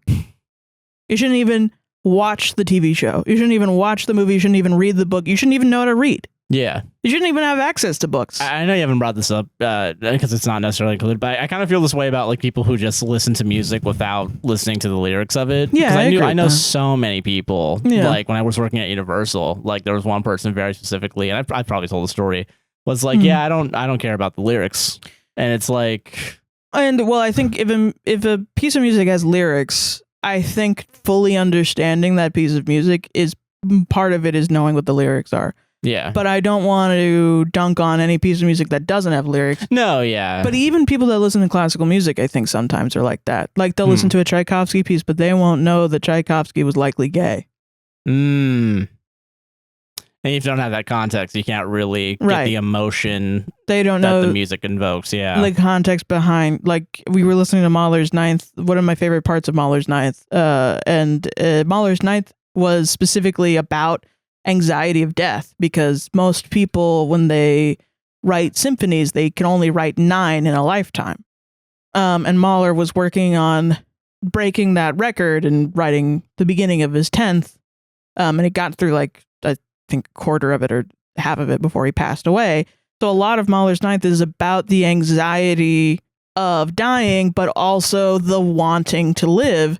And if you have that understanding, when you listen to the symphony, it changes everything from just a bunch of notes to actually listening to it. Yeah, to like a story being told through the notes, yeah. or not even just an actual physical story. Sometimes there are. Oh yeah. But it's feelings. Yeah, that's what I meant, honestly. Yeah. You understand what the composer's trying to convey. And it's weird to me, something I didn't like about classical music was weird to me that as performers, that a higher level was knowing what that was so you could translate it. And that was your job, that you are a translator, really, of the meaning of the composer. Whatever the composer wrote from centuries ago, you needed to learn that meaning and translate it to people in the audience. Yeah. But the audience never learns it, really. Yeah. It was all on me to tell them. And that's the performance. That's what you add to it, yeah. And I think people that do musicals or do plays understand that as well. Oh, yeah. But I don't know why we take high art and we put a wall in between that and books, TV, media that is accessible, and it's pretentiousness, it's classism. Yeah. And it should be done away with. And do not let these motherfuckers, when you criticize them and call them fucking stupid, because they are, and I will say I read that entire tweet thread multiple times. I felt like a fucking English professor because I was like, you said nothing in this sentence. You had a red pen out and you were marking your own phone. I could see the underlining in my brain. I was like, there's so many, did you remember being like a teen and being like, as such? Yeah. As such, comma, sentence, and then concurrently. Next. Yeah. What does that mean? What does concurrently mean? It means as such. Right? Thus. You suck my dick. You don't know what that fucking means. You're using that shit like wrong. That, yeah. It's quite. Therefore, it's like, bro, you don't know what you're fucking talking about, and you sound like you don't know what you're talking about, because as much as people maybe don't have the words to tell you why you're wrong, they innately know, because people are not dumb. They're ignorant of what you might know on paper, but they know inherently whether or not you're full of fucking shit or not. That's how you back yourself up. Yeah, we didn't go through millions of years of evolution for you to bullshit your way out of this. Yeah. It's not with a degree. It's not with anything. It's not with even projects or anything. As long as you know what you're talking about and you're making salient points, people will understand what you're talking about. People will get it. Yeah. Yes. So yes, it's wrong to turn your brain off when someone uses too many big words. That's also true. That's fucking wrong, but it's also wrong to use too many big words on purpose to make people upset. Yeah. And I think, honestly, you're a psyop and you're being paid by the FBI to do this. Yeah, I agree with that. Yeah. And don't buy into the fucking narrative that fucking pretentious film people... Don't get so pretentious up in your own asshole as a film person that you think Severance is a show for dumb people. Because holy shit, are you gonna look? Are you gonna, when you get into fucking start rubbing elbows with film people, are you gonna get dunked on? Holy crap! Remember when? Yeah, because and maybe this is a little off topic, but like I don't remember this conversation at all when it came to Breaking Bad or The Sopranos. I wonder if it was though. It might have been, but yeah, I might have been like far out of that, but like... I just hate that it's in my circle, that it's on my timeline. Fair, because when I went to film school, people were never like, oh, Breaking Bad's not real. Like, they it was exciting. They liked consuming media. Yeah. And they liked consuming media that excited the art form, yeah. Yeah. Now, Mr. Robot. I'm joking. Do you want to do this fucking here right now, or what? Do you want to... I'm just saying, man, what's the point of the fucking chain link fence ass? I want to see what the character is doing, man. All that matters what they're doing is their face. Yeah, and and that they're alone. The thrift shop that we exploded onto the wall behind them. Yeah, sure. Ad break. The estate sale that we found. Ad break. Man, fuck Mr. Robot, man. Welcome to the ad break. Hey, are you enjoying this podcast so far? Yeah, I am. Then you better like, comment, subscribe, hit that goddamn bell. Goddamn bell. And rate us 5 stars on Apple and Spotify podcasts or whichever podcast platform you're listening to. Yeah. And also share it with your friends. Share it with your pals, with your buddies. Share this link on every social media website ever known to man. Send it to your uncle and your dog and your cousin's dog also. Exactly. So they could listen together. Yeah. And bark about it. It helps out a lot if you do night. those things, and we appreciate it. Yeah. We can also support the podcast financially. There's a couple ways to do it. I'm going to start with buymeacoffee.com/APWSTR if you want to tip us directly, and we'll say whatever you have to say. Yeah. In your little coffee note. One person got us coffee this last week. Thank you very much. Yeah. Kira T bought 5 coffees. Thank you. Thank you. I'm rewatching old episodes and just wanted to show some love. Thanks for being my favorite podcast. You're welcome. Smiley face emoticon. You're welcome, America. Yeah. You're welcome, America. Josh, please bring back people calling people libertarians.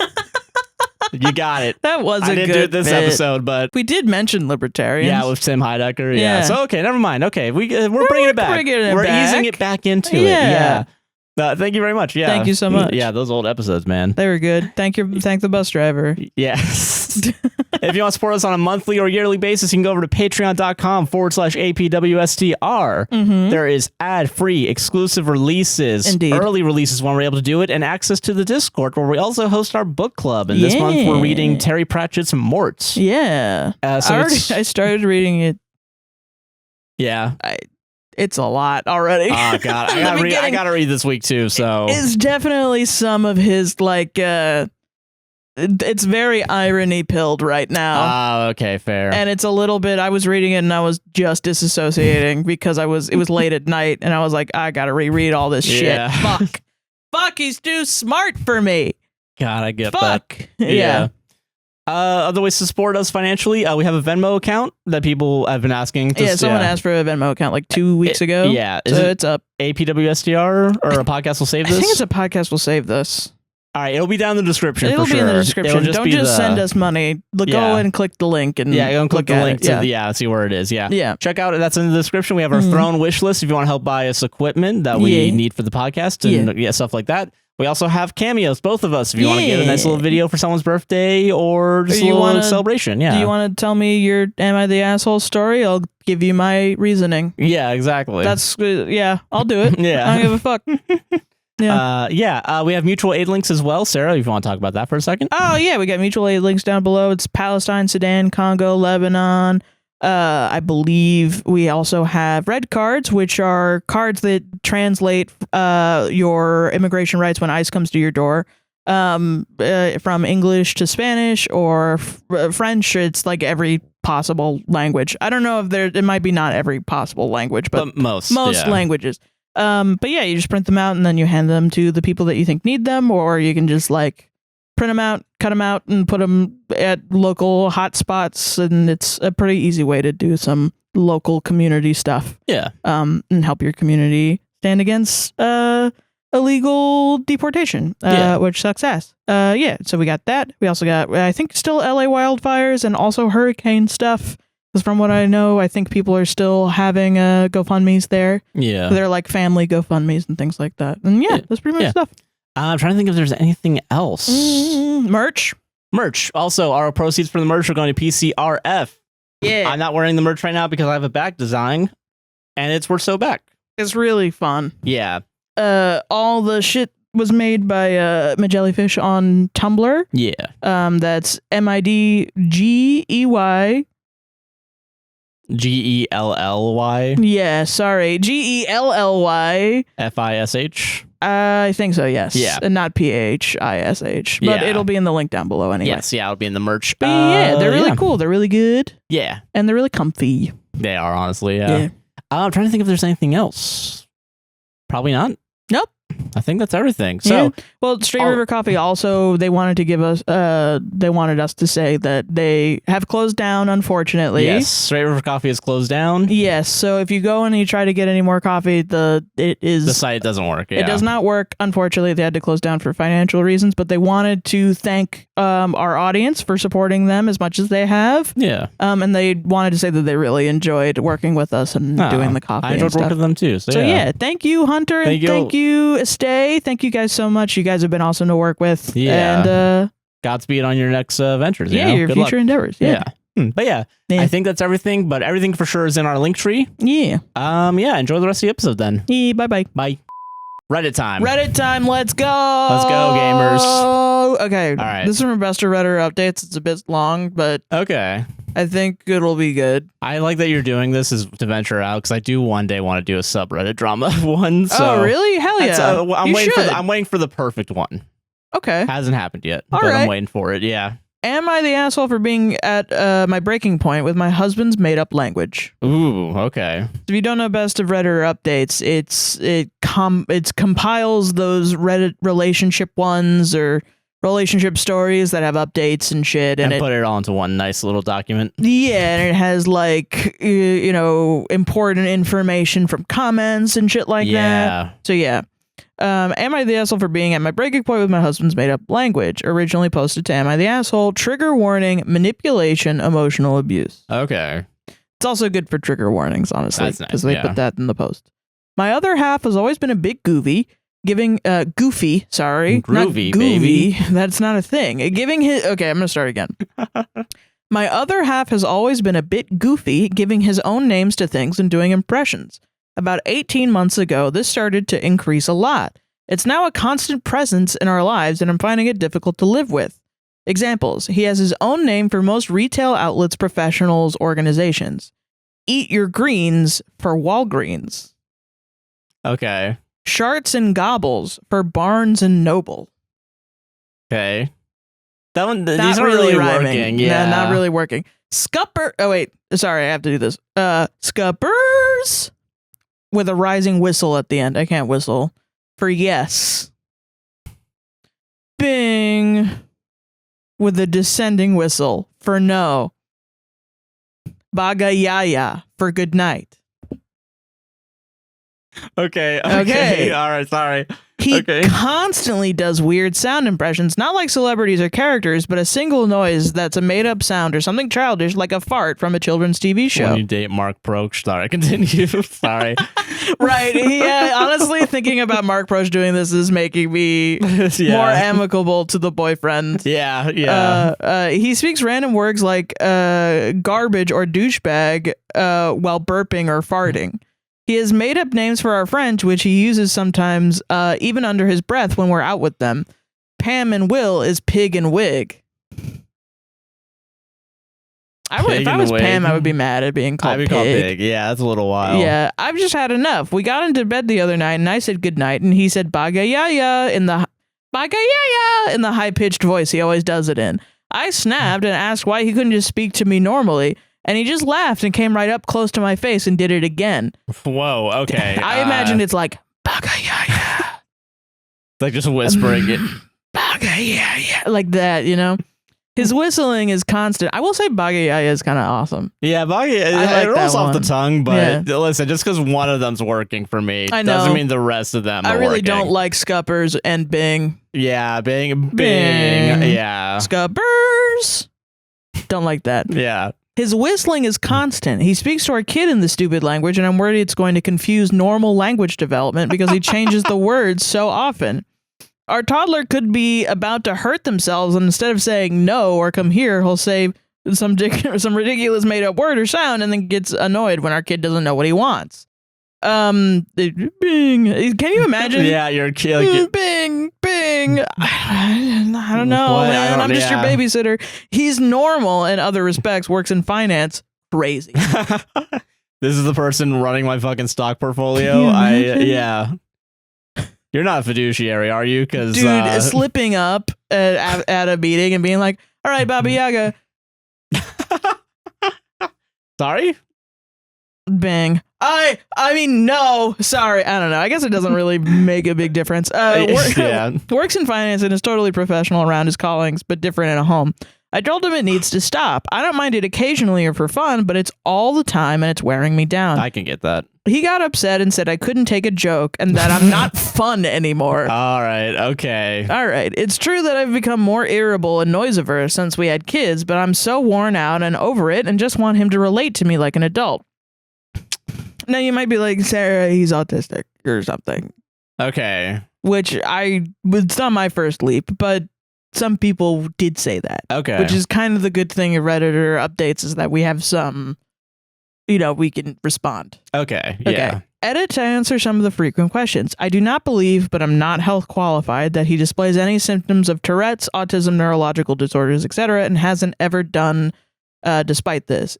2, he's physically well by all measures. He is for sure not having a stroke or significant physical health events. Dude, having a continuous stroke for like years because I didn't know that was a symptom of strokes. Yeah. Scuppers!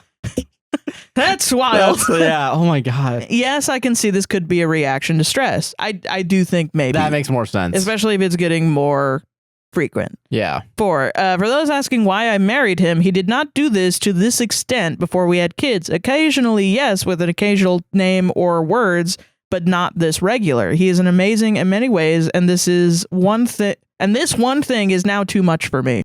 I don't feel it's right to discount him or throw out the whole marriage because of it, but it does need to change. 5, he will not go to therapy. Okay. 6. All right. Oh, fuck. Okay. We have discussed it calmly previously. He did not take me seriously or make changes. He sees this as funny and quote unquote just a joke. I agree that we need to talk more. 7. Yes, it can be funny occasionally. I am not trying to spoil his fun. I also need an adult partner at times and for him to stop when not appropriate. Relevant comments. Is this a real post? If it is, you got problems, OP, not NTA. Original OP. I wish I was joking. I sometimes wonder if lockdown broke something in his brain. Long COVID. Yeah, long COVID making makes you go scuppers.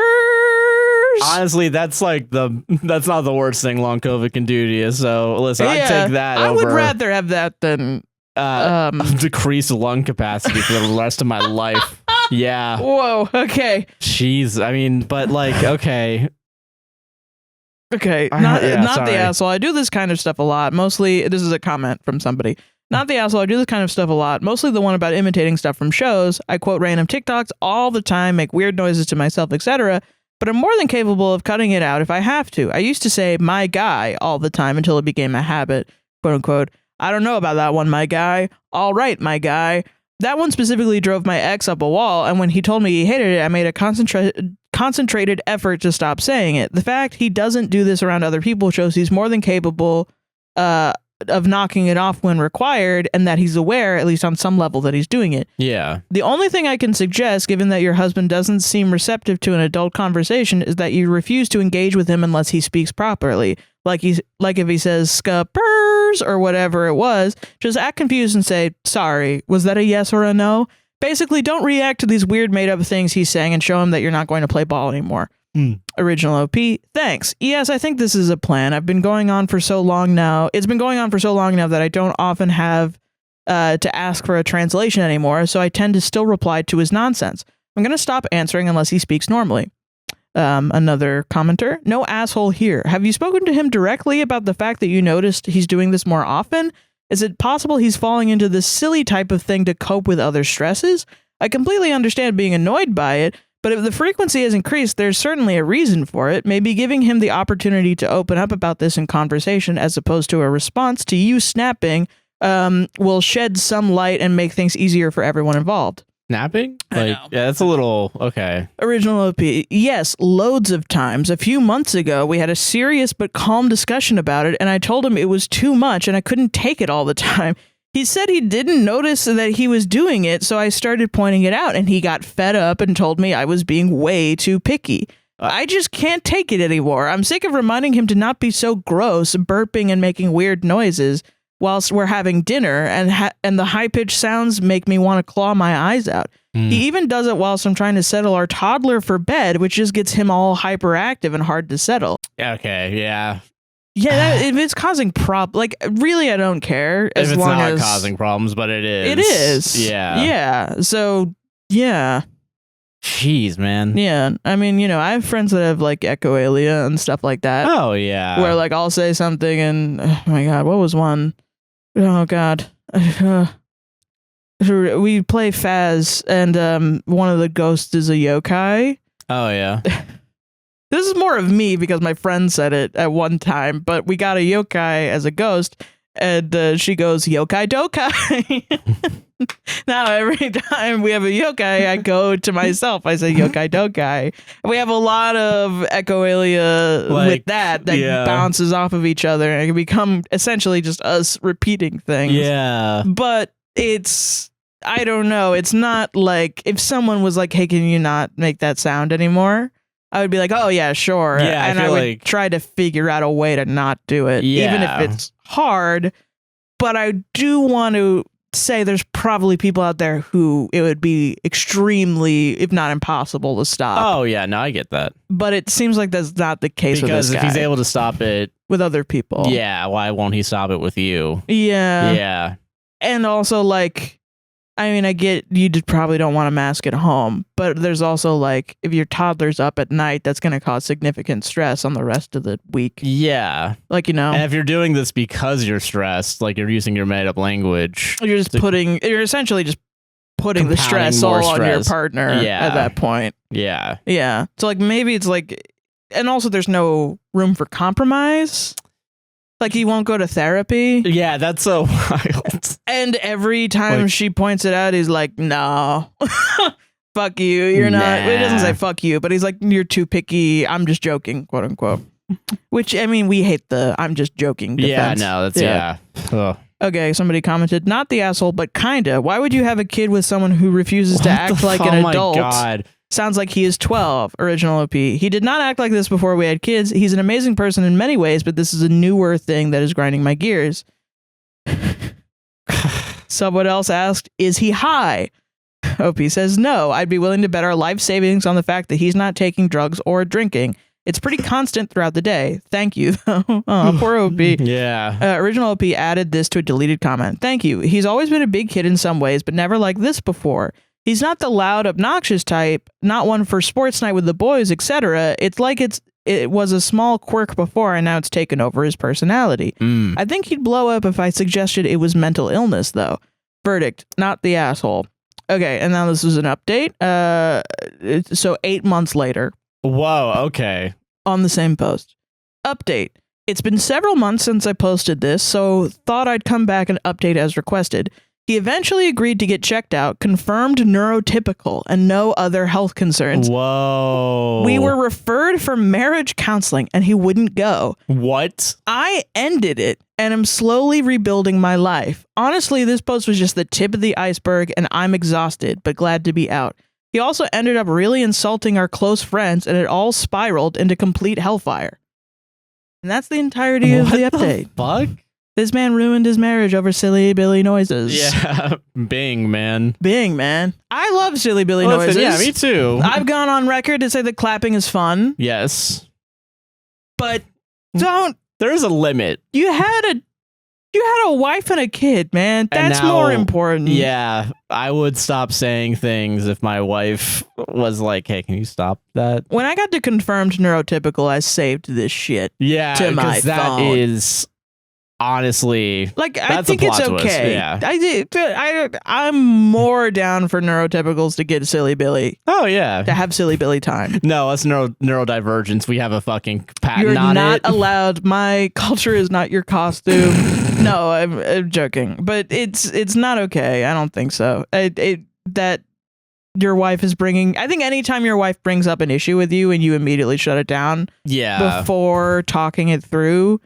Which people are going to manipulate me saying that into saying he needs to bend over backwards for his wife and change his personality. That's not bending over backwards. I literally mean he should tell her, I find it really hard to stop doing this. Yeah. So what are we going to do about it? Also, bending over backwards isn't just going to therapy. That's I don't know why people think going to therapy is like, I'm going to change. Everything about my life is about to change. Yeah. Like, I'm sure there are shitty therapists that will gang up on you in couples counseling. Quit those therapists. Yeah, you can find another one. Yeah. Go to a new one. Jeez, man. Yeah. That's just... Therapy isn't the answer to everything, but it is like a first step to solving issues and being open and receptive to issues. Because, I mean, the hard part about it is if you have issues in your relationship and you're not receptive to taking any responsibility and fixing them on either gender, any type of relationship either. What do you expect to happen? Yeah. If you're not willing to change, then yeah. Even if you're in an abusive relationship, or like if you're OP in this and you want something to change, and your partner's like, no, I'm not going to change. We're not going to go to therapy. And you continue to be like, well, I'll just wait for him to magically change. Yeah, that's not... You have to commit to the change of your own life so that you have a better life. You know what I mean? Which isn't blaming a victim. It's just, that's just real. Like, that's the harshness of life, is that you have to physically do something. You have to run your own life. You do. Yeah. Unfortunately, there's no other force that's compelling. You're not in The Sims. There's no one playing your Sims game telling you what to do. Yeah. Unfortunately, I wish. Yeah, dude, I'd be making so many fucking paintings. I know, dude. I would be writing so many fucking books, bro. Exactly. I agree with that too. Yeah. I'm just so... You're right about, I guess maybe this is me missing the forest for the trees. But anytime someone says it's just a fucking joke, you should drop them. Like, I don't know. It's just like if you... And I've also been the type of person where I'm like, but it is just a joke. And what I've learned from being that type of person is we're not compatible. Yeah, if you like actually make a joke and someone doesn't laugh at it, and they come to you and they're like, you need to change your behavior. I'm gonna make jokes, but I know I'm not gonna make offensive jokes. Yeah. So if I offend you, I really don't want you to be offended. But if you somehow are offended by everything that I say, at some level you just don't like me, and that's okay. Yeah, that's fine. It's just we're not compatible. Yeah, because I don't want to be around people that don't like me. You know? Yeah, I get you. Yeah. Damn it. And I don't want to spend time caring for somebody that doesn't care about you. Yeah. Yeah. That's just me, you know? Yeah, I agree with that. Yeah. I wonder what originally was in their mind of like what were the good things that the husband was doing, because I mean, it's weird because we're watching Psych. It kind of like, as we watch Psych consistently, I remember being in love with Sean as like a kid, where he's like walking, he's like a hot guy, he's great hair, he's a hot man, and he's walking around and he's intelligent and he's silly and he makes me laugh and shit, and I would definitely like that archetype of character. But as I'm watching it as an adult, I'm like, wow, what an asshole. Yeah, like now we got into the part where, spoiler alert for a very old show, he's with Juliet, Detective O'Hara, and most of their relationship, they're not really hanging out together. She's like his babysitter. And now that I'm an adult woman in a relationship, I could not be in that relationship. I would be so pissed. And honestly, I probably knew as a teenager too, because that was how most boys my age acted, where they'd run around and they're really goofy. And then you weren't into it? I was not into it ever once in my life. I could not deal with it. But you saw Sean, and like there was a disconnect. Hot. He's just hot. I don't know. James Roday is just really hot. Yeah. I want to tell you. It's the beard, man. Boys my age didn't have beards. And then once they started having beards, I lost my way. Nerd. You got punked, dude. Damn, bro. Shit. Yeah. God damn, that was a wild... I know. That was... Yeah. I'm not going to marriage counseling. It's over. And it sucks because it's really not about his personality at all. It's not like she just hates his personality. It's that she just wants him to open up with her... A little bit. And he refuses. It's like not really about the sound effects at all. Yeah, also I find it really funny that he was like, all right, I'll get tested for autism, but you couldn't fucking dare put me in there. Get me to therapy. Yeah. It's almost like, you know what? And maybe this will get cut later. Yeah. It does feel like he wanted the excuse of autism, having some sort of neurodivergency to throw it in her face. Which is something only a neurotypical person would do, because I feel like that's a fetishization of of neurodivergent behavior. Yeah.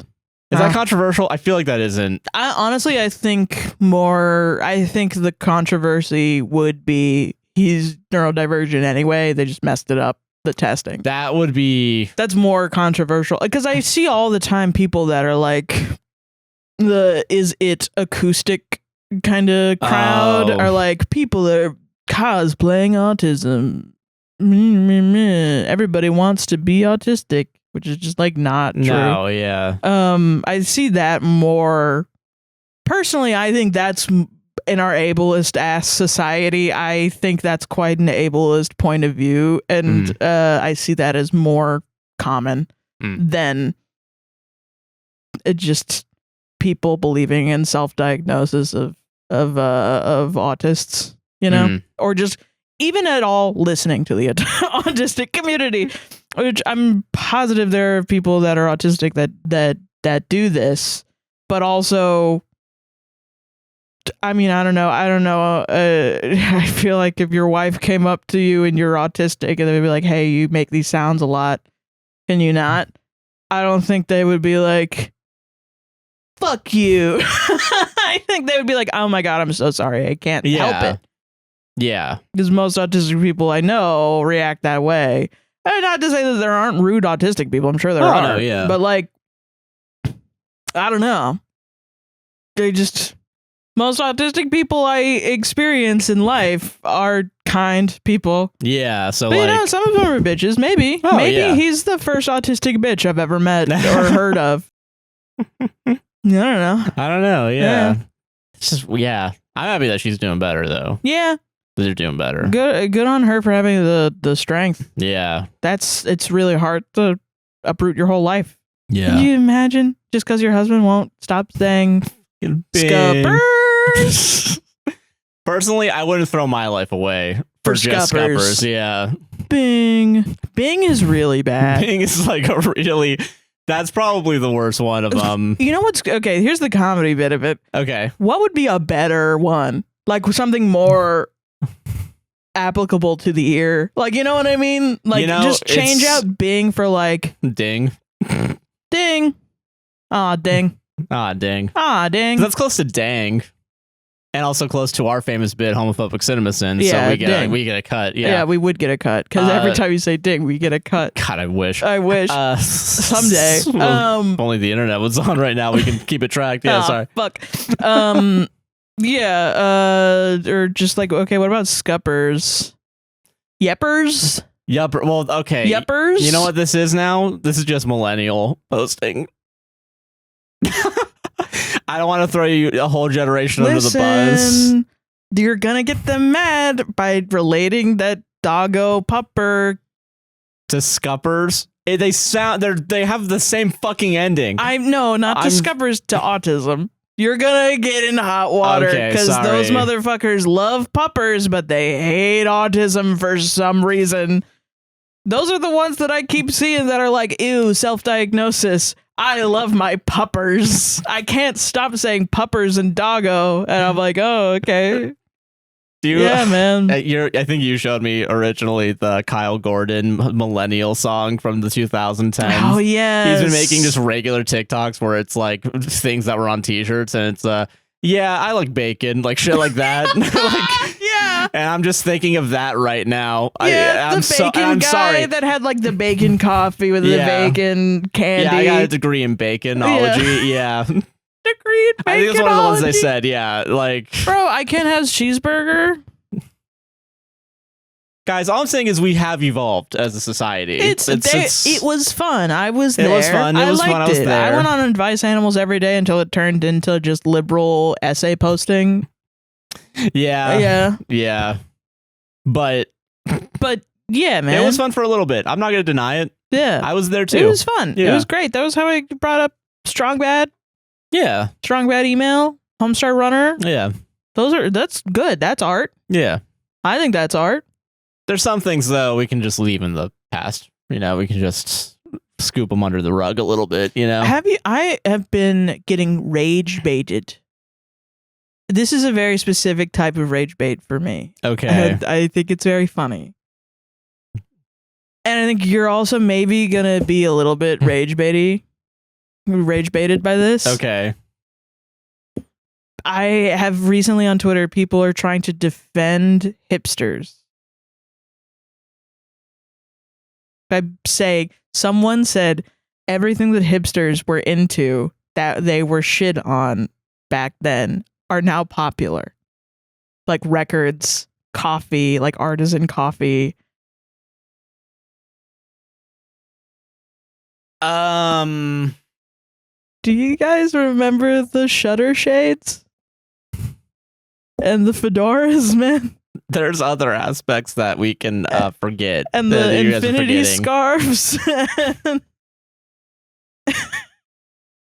And like kombucha and like getting on a weird ass bike and typewriters and shit. Mustache tattoos. Mustaches on everything. Groomed mustaches, very specifically. Everyone loved that shit. Everyone loves that shit right now, for sure, bro. That's what everyone loves. That's why Northern Lion was able to get away with his mustache. You know? It pisses me off a little bit because it's like millennials will go from Gen Z, oh yeah, they don't know how to read. And hey, and then they'll turn around and rewrite history. Yeah, you don't understand how evil that is. You're like the fucking you're like the fucking Middle Ages papacy. You're just like, we're gonna secretly rewrite the Bible while no one knows how to read, and we're gonna somehow be morally superior high for horse it. about this. Yeah. Oh, these Gen Zers, they don't know how to boycott. So I'm not gonna boycott either. But fuck them. Oh yeah, do you want a better world? Been there, done that. What do you mean? Yeah, what do you mean? What are you doing? Yeah, shut the fuck up, man. I don't know. I see a lot of like, oh, Gen Z, they don't know computer literacy. We're the only computer illiterate generation. And I'm like, you don't see that as like a failure? Like, I don't know. You were somehow taking that as a success? Yeah, there's a bigger picture here, and I don't think you're... I think you're just myopic a little bit. You're just looking at, like, 1 pixel on a 54 megabit fucking picture, yeah. Yeah. Yeah, that's... I just find it quite sad. And weird. Like, you need to win that badly? I get what you're saying. You know what I mean? It makes me upset. Yeah. As a zillennial, you know. Yeah, as a early Gen Zer. Yeah. Yeah. I don't want to look into my future. I will say there's a lot of Gen Zers that I'm like, y'all are dumb as rocks. What was the age of the husband, by the way? I don't think we got one. Let's make sure we're making fun of that. We're getting this right, because if it's 12? No, wouldn't that be insane? My child husband, yeah. None. No ages are given? Yeah, 0 age.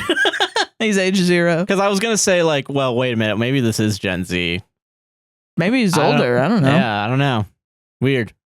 Could be Gen Z. Could be Gen Z. Maybe not everything's a millennial. Yeah. I will say Gen Z making fun of millennials too much also gets me sometimes. That's also cringe. Yeah. It is cringe. Like, just shut the fuck up, everybody. It just nobody's getting off my fucking lawn. Nobody's getting on each other for the right reasons, and that's what pisses me off. Yeah. Yeah. We can have real critiques as a society. We can. We don't have to waste our time on bullshit ones. Yeah. No, we don't. Yeah. Solved it. I'm gonna start with this one. Mm-hmm. I'm gonna start with this one. I have a theme with mine. Oh, ew. And it's incompetent dudes. Oh, mine's emotional gaslighting. So yeah. It's essentially all the stories that we ever read. Oh, so it's a regular episode? Cool. Yeah, it's a regular episode. Okay. Mm-hmm. Am I the asshole for tidying up in the bathroom while my girlfriend was in the shower? Oh god, if this is another fucking candle story, I'm gonna piss myself. If this is a candle story, it can't be, because everyone that would argue for this would be fucking dead. So that's what I thought about the candle story, but okay. Long story short, my male 32 girlfriend, female 31, and I just moved into an apartment together a few months ago, and I've been slacking on the cleaning. She hasn't really said anything, but I noticed her saying things under her breath or making some comment during dinner. I'm not a misogynist. I know men gotta clean and stuff too. I just never really did much of it. I mean, I cleaned, of course, just not like my neat freak girlfriend. Okay, man. All right.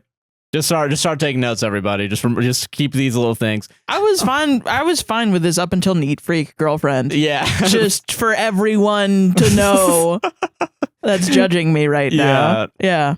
Anyways, I decided to clean the house before she got home from the gym, but I hadn't finished by the time she got home. Mind you, when she came home and saw what I was doing, she was really, really happy. Oh. I got a big smooch and promise of some fun times after her shower, so naturally I wanted to hurry up and get it done. She also clapped. Yay, baby, did a good job. Wait, don't. Yeah. She hopped in the shower, but I hadn't finished the bathroom yet. Our bathroom is kind of big, so I figured I could sneak in while she was showering. Not to be a creep, the shower curtain is dark, you can't even see through it to get the cleaning done. I do have a tendency to get distracted, so while I was bringing in the stuff to quickly clean the floor, I left my phone playing the podcast I was listening to in the other room. Not thinking, I just quickly mixed together some bleach and vinegar to get it cleaned fast. You see why this is another candle story? It's because they're dead. They're dead people right now. We're going to get loads of comments of people that are like, what's wrong with that? That have never heard of the concept of mustard gas. Do not. If you don't know what's wrong with it. Excuse you? So I can't say that I want to. But you can tell the entirety of our audience to. The double standards on this show. Sorry. Okay, sorry. You're right. You should, though. You should do it. Just make sure that it's make sure that it's right in front of your the AC unit on your building. Oh my God. Okay, sorry. All right. Okay, so again, not thinking, I just quickly mixed together some bleach and vinegar to get it cleaned fast. I know what you're thinking. And yes, I'm an idiot. You're an attempted murderer. I figured the vinegar would speed up the process, but I didn't even think about how bad it smelled. Well, after I mixed it up quickly, oh man, that's what's wrong with it, is the smell. I tried to get Joey Patron to leave my house by spraying rat poison on him, but then I accidentally sprayed myself with arsenic. Whoops. And then the roof fell on me. Okay. Okay, well, after I mixed it, I quickly went out to grab my phone and turned the podcast off when I heard my girlfriend scream. I run back to the bathroom, but the steam was literally burning my eyes. She had the shower so hot, and she comes out, the shower's her fault. Fully naked, mind you. That's the worst part of this. Yelling at me and calling me an idiot and everything. She dumped the cleaning stuff down the drain and closed the bathroom door, literally freaking out at me. Again, she's butt naked and we're in the living room at this point with windows pointed at the courtyard.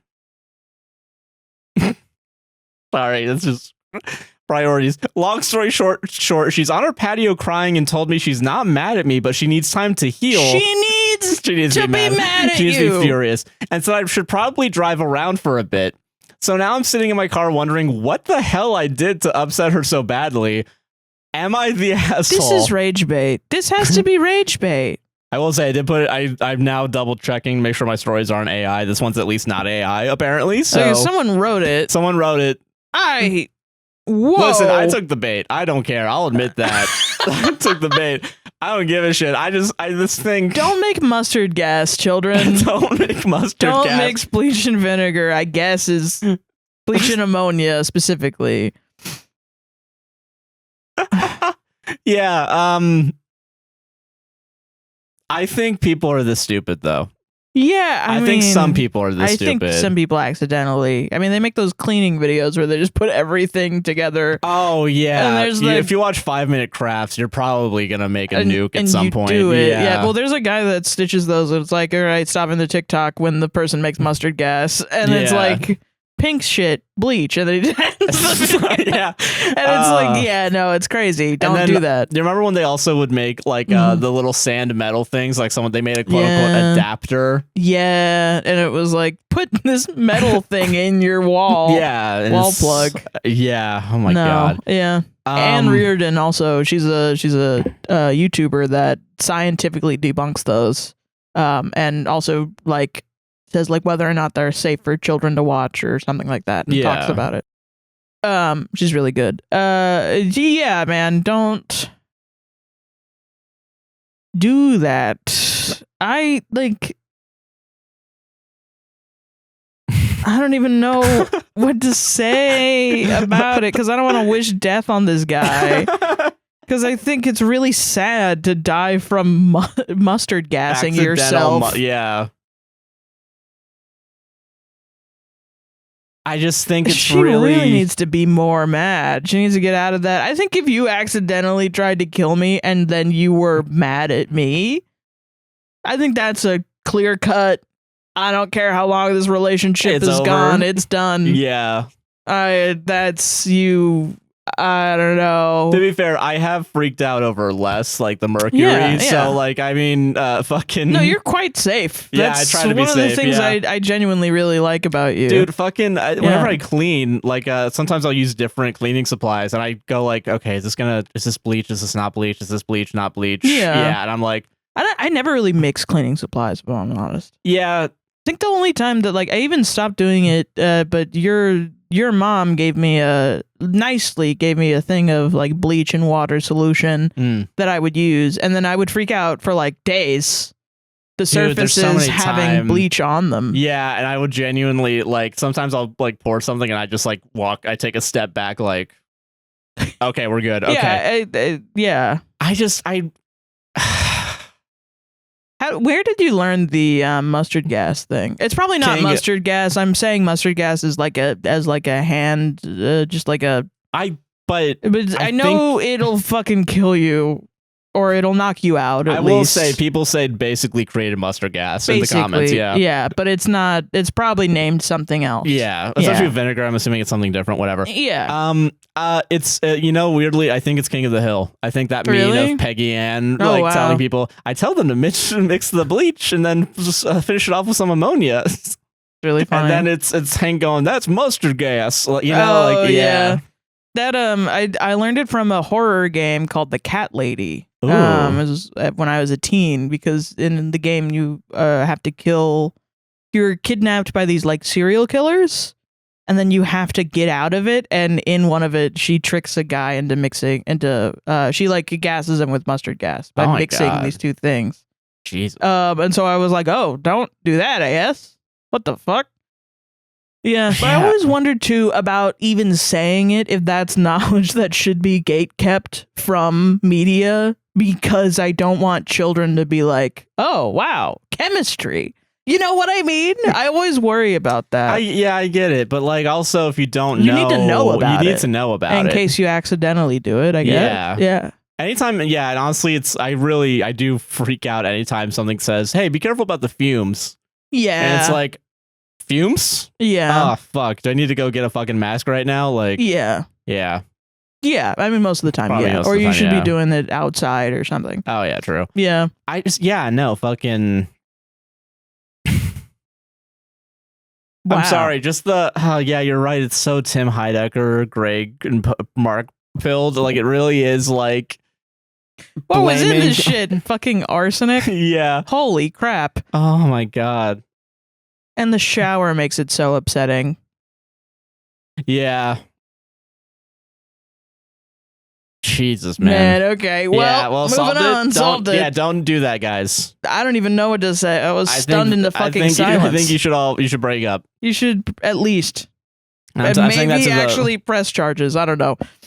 All right, this is from RPG Horror Stories. Ooh. Hired a paid DM. DM had someone else run the game. Money well spent. Great. Not the worst horror story, but my first bad story in 5 years of playing. I joined a pay-for-play game on Start Playing, which is apparently a website, several months ago. The DM had a bunch of 5-star reviews, so I gave it a go. Go through session 0, all sounds good. My first session comes up later that week, and the DM apologizes but couldn't run a game and was having another DM on the server run a one-shot adventure that had nothing to do with the campaign I was playing in. Okay. The DM that couldn't run then spends half the session talking about making cookies while we're trying to play. 1.5 hours of the 3-hour session, we're talking about cookies. Awesome. I'm frustrated. Yeah, I would be too. But the DM had a legitimate reason for not being able to run, so I let it go. Second session, the DM apologizes that they aren't running again because we never finished the one shot, so the two DMs decided they were going to have us finish it before moving on. I'm more annoyed, but it makes sense from a story aspect. Fine. The quote-unquote can't run DM again talks through half the game and doesn't let us finish it. I know. Now it's on me, but I play the third week after being assured that the actual DM would be running a game that week. So I play, and I am unsurprised that once again the DM isn't running. Why? Since we didn't finish a single session one shot in 2 sessions. We get to a section of a dungeon that one of our players wants to scout out ahead. Fairly normal, but this player is literally scouting the entire dungeon while we are twiddling our thumbs. An hour into this scouting, and I moved my token up a little because I wanted to actually play the game. The DM hits the pause button on Foundry and moves me back. Tells me, if you move your token again before we're ready, your character will be killed permanently. I leave the game in the Discord immediately and report it to Start Playing, who did refund all the money for the games. Okay, well that's good. Holy shit, though. Yeah, so apparently this is like a scam. Really? Where DMs will just will do anything that they possibly can to not DM a game. But my thing is, see, he said that he had a excuse, and then he showed up anyway just to talk about cookies. Yeah, the other guy. Yeah, that doesn't. Why would he do that? Jesus. Yeah, I don't. What the? What's the scam here? Because you're still wasting time. They're getting paid for the. But you're still wasting your time not doing it. Like if you're just giving a shittier service for getting paid. I didn't realize this was a thing you could do. Like not the scam part of it, but like the paying to be. Yeah, no, people do that a lot because they don't have groups. Yeah, they don't have groups, and they don't want to join with randos, I guess. Yeah, but like still though, man. And it's like also usually when you pay for a DM, they actually like give you a service, like. They have everything, like my shitty DMing where I just kind of show up and I'm like, yeah, I don't know, some shit fucking happened. Like that's not what it is. It's like it's fully planned out and they do immersion and shit. Like you cannot pay me to DM. Okay. I wouldn't accept payment for anyone. Even doing dirty 20s, like writing it out, I feel more of a pressure to have it be a good story. Than other shit, which I still feel a pressure on because I care about my friends and I want you guys to have a good time. Yeah. And I want to tell a story I think is interesting. But like, man, I also feel really bad for OP. A lot of people are like, well, duh, you know this is a scam. They fucking didn't run the game. That's not fair. But no, and I find D&D people oftentimes are either like they'll have a bad session or like there will be bad eggs that kind of ruin the D&D community. Oh yeah. Or somebody will be at a table and somebody will be role playing sexual assault or something, or like there'll be a bunch of misogynists or homophobes, or there's a lot of TERFs and shit like that, and transphobic people and people that are like it's not real D&D unless it's OG D&D. Me blah blah blah blah. Yeah. And I need orc racism in my game, and or else it's not D&D. And it sucks because there's a lot of people that really like D&D is awesome, and they're so nice and kind that they end up being manipulated by these people. And it's just another one of those things where it's like, you know, you get into a guitar and then you go to Guitar Center to check out a new guitar, and a guy comes up and he's playing too hard at you, and he's trying to like, I don't know, all of his identities in going to Guitar Center and annoying everybody in the store. And never really purchasing anything. Just kind of. The sad thing is then you end up being like, nah, I'll never be like that guy. I won't play guitar anymore. Well, no, you should, because there's people out there that are good, I think. And look out for scams, I guess. If you're Yeah, gonna look go out for on scams and for start sure. playing, Yeah, that's yeah. Jesus, man. I really don't. Man, that's like. I don't know how. Listen, I do a fucking 4-hour long podcast. Yeah. How do you talk about cookies for an hour and a half? I don't. That was the other thing. How do you do that? Because that I think you could. However, if you're like really into making cookies in the different ways. Yeah, I feel like I would need a cookbook with me and like just going into the science of grams of sugar to flour to whatever. Filibuster, man. Yeah, like Fill yeah, that like buster. Yes. Yeah. What? Philip Buster? No. So okay. I forgot what I was saying. I got your ass. I just think I don't know, man. That cookies is probably not one of the first topics I would go to waste everyone's time. Yeah. So I don't trust myself as a performer to talk about cookies for an hour and a half. That's a real con man. You know what I mean? Yeah. Gonna sell me a fucking a fucking monorail next or what? Yeah. What the hell? Yeah. For real. Solved it. Solved it. Don't get scammed. Don't get scammed, guys. Guys. Hey, don't do it. Don't do it. Don't you dare. Let's see who this next attempted murderer is. Am I the asshole for refusing to let my girlfriend bring her dead dog's ashes on vacation? You're going crazy this episode. Sorry. Oh, this is why, because the final update. Okay, I remember let's why I go. picked this. Let's Okay, go. I'm sorry. No, it's okay. It's not gonna be. You know the guy's an asshole. Whatever. Yeah. Yeah. Sorry. Yeah. Okay. My girlfriend, 29 female, and I, 28 male, have been together for 4 months. I'm picking a dog over you. She had a dog that died a few months before we met. I have only ever spent the night at her place. I live with my sister and her 2 kids, so it's a little chaotic at my place. Girlfriend has a small, 2 to 3 inches tall urn on her bedside table with the dog's ashes. Before she turns off her lamp to go to sleep, she will always give it a little tap on the top and say goodnight, as though she is talking to the dog. That's so sweet. It's really sweet.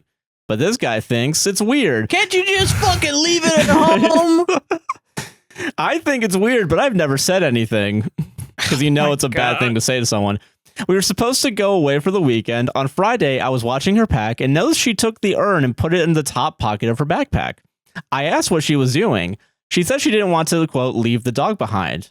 I told her she was not allowed to bring the urn as it made me very uncomfortable. I didn't want to see it anytime we returned to our hotel room. I didn't want her talking to her dead dog after we've had sex, i.e. before we go to sleep. It's weird, and frankly, she's been mourning this dog for too long. Couple months.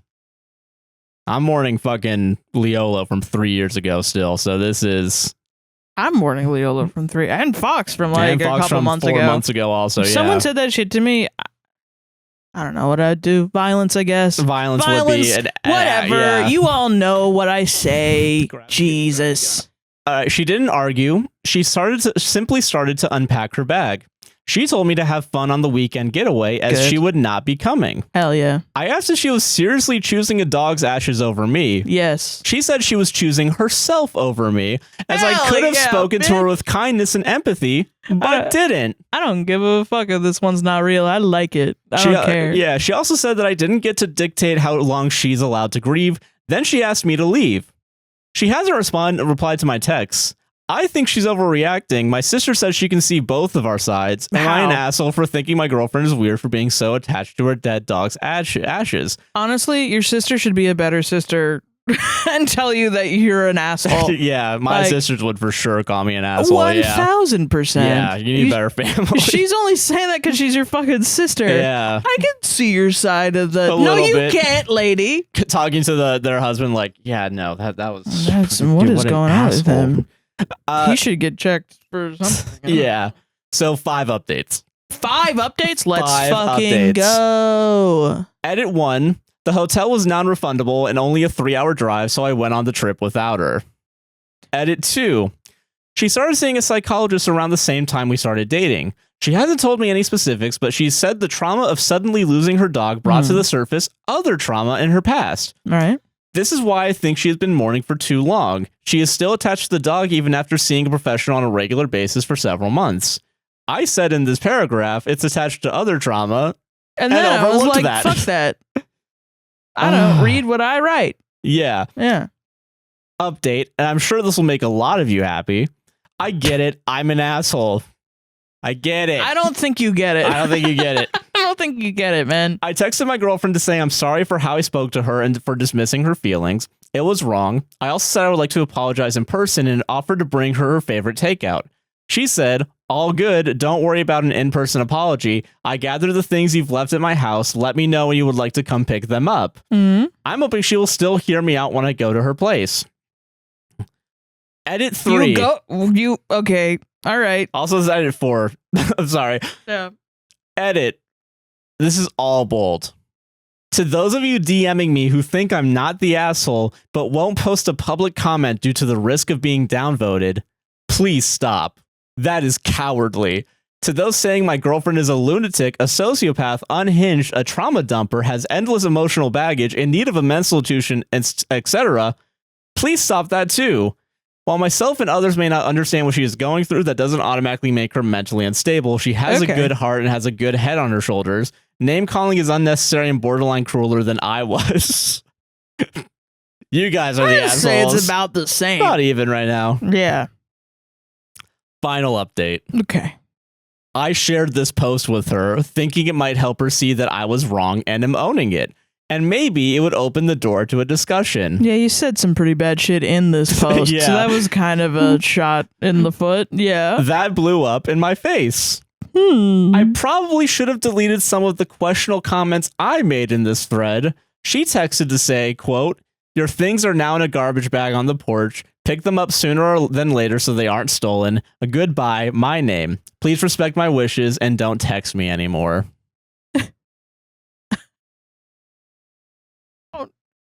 This is just really classic. I don't know. I'm just really proud of her. That's all I can say. Yeah. I feel like if I say anything bad about this guy, I don't know. I don't even know what to say. These are two of the worst men ever.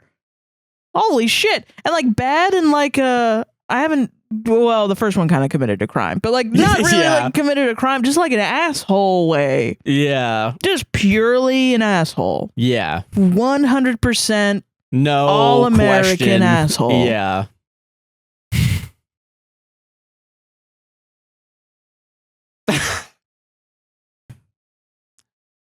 Are we just be nice to girls? I mean, like, just like if you really are like, I don't know what I did. The cope is crazy. Yeah, honestly, I always find it fascinating the lengths anyone, but also in this case, most specifically men will go to these two stories to alleviate any sort of responsibility, like take it off of them.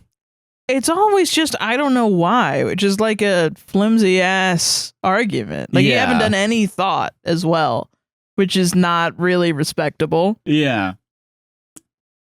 There is something about like people who will write in one sentence the exact problem. Yeah. And the next sentence forget that you wrote that sentence earlier. And sometimes I fall into this, which is why I think a lot of people think this shit is fake. You know what I mean? Like every single one of these are fake, because it's just, how can someone be so blind to the things that they themselves are writing? But there are people that do this shit, and it's not necessarily that they're blind to it. It's that they think they can dupe people into agreeing with them. Yeah, or more importantly, dupe themselves into agreeing with themselves. Ooh, yeah, they're asking for validation that they're actually good and that they were slighted in some way. Yeah, and actually there was a moral crime committed to me. Yeah. So, which, I mean, I think people think is like villainous. This idea of self-duping yourself into being a good person, but I don't think it's villainous. I think it's quite common, and we do it every day, all the time. Oh yeah, about everything. Like you fuck up at work, and then your boss emails you and says, "Hey, you fucked up."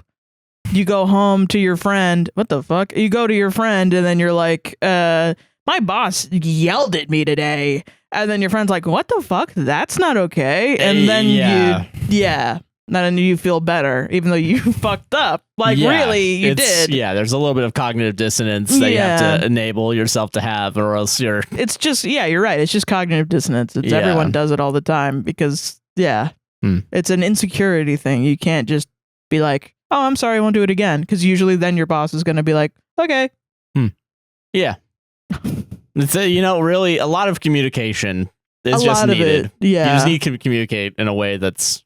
Yeah. It's just a lack of self-confidence. It really is wild how little people are self-confident. Yeah. And are okay with just owning up to their shit, Yeah. Yeah. Just crazy, man. Listen. Yeah. I can't stress this enough. Also in this story, 4 months. You've been together for 4 months. I think and the dog died before you. How long has she had that dog? Like years? 10, 15 if it was the whole life. Yeah. Yeah. Like, yeah. Yeah. Yeah. Yeah. Yeah. I've moved out of houses. I've cut relationships off for my cat. Yeah. Yeah. I still would. 100%. 1000%. If someone mistreated my cat, I would be fucking pissed. Yeah. So anyway, solved it. Yeah. I'm happy that she's out of it. Yeah, me too. Ladies, get out of bad relationships.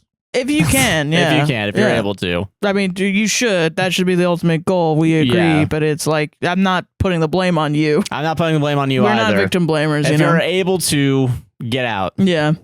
And I hope you are able to, eventually, at some point. I agree. Yeah. Am I the asshole for putting my foot down and charging rent when my stepdad started trying to tell me what to do in my own house? Ooh, okay. I think this is a fun reversal of the common, like, my kid turned 18. I charged rent. Am I the asshole? And everyone's like, NTA, your house, your rules. And then meanwhile, this one's going to be like, well, actually, they are your father, so... So you should let Why are you not respecting them? Honestly, you don't respect your elders enough? Yeah, it's going to be like that. Great. Am I the asshole for putting my foot down and charging rent? Blah, blah, blah. I've already said it. Fuck that. Yeah. My stepdad, 55 male, has been married to my mom, 52 female, for about 5 years. Sorry, this is just a dude that fucks your mom. You don't have to do anything for him. Yeah, your stepdad, man. Yeah, sorry. Just a dude that fucks your mom is so funny. They were doing all right, but it hit hard times and eventually had their house foreclosed on. So they moved in with me, 27 female. They've been living here for about 2 or 3 months now, and it's been going okay until last week-ish. Also, my stepdad has been working a part-time job, but has not had full-time employment since then. Anyways, I feel like some of the issues started since I've been on vacation, which I have been for 2 weeks. Sometimes during the first few days, he saw me heading out and made some sort of comments regarding my outfit. He said the shorts were too short and that I should reconsider. We fought about it back and forth until I just decided to leave because I was tired of reasoning with him anymore. He's been making a lot of these comments in various times in various different ways. Example, skirt or shorts are too short, your belly is showing, etc., etc. I told him to stop, and he says okay, and then starts up again. I can't say I understand. I think the straw that broke the camel's back for me was when I had my boyfriend over. I've told my mom about it as well, and she said that she doesn't support it, but that this is a dispute him and I need to solve.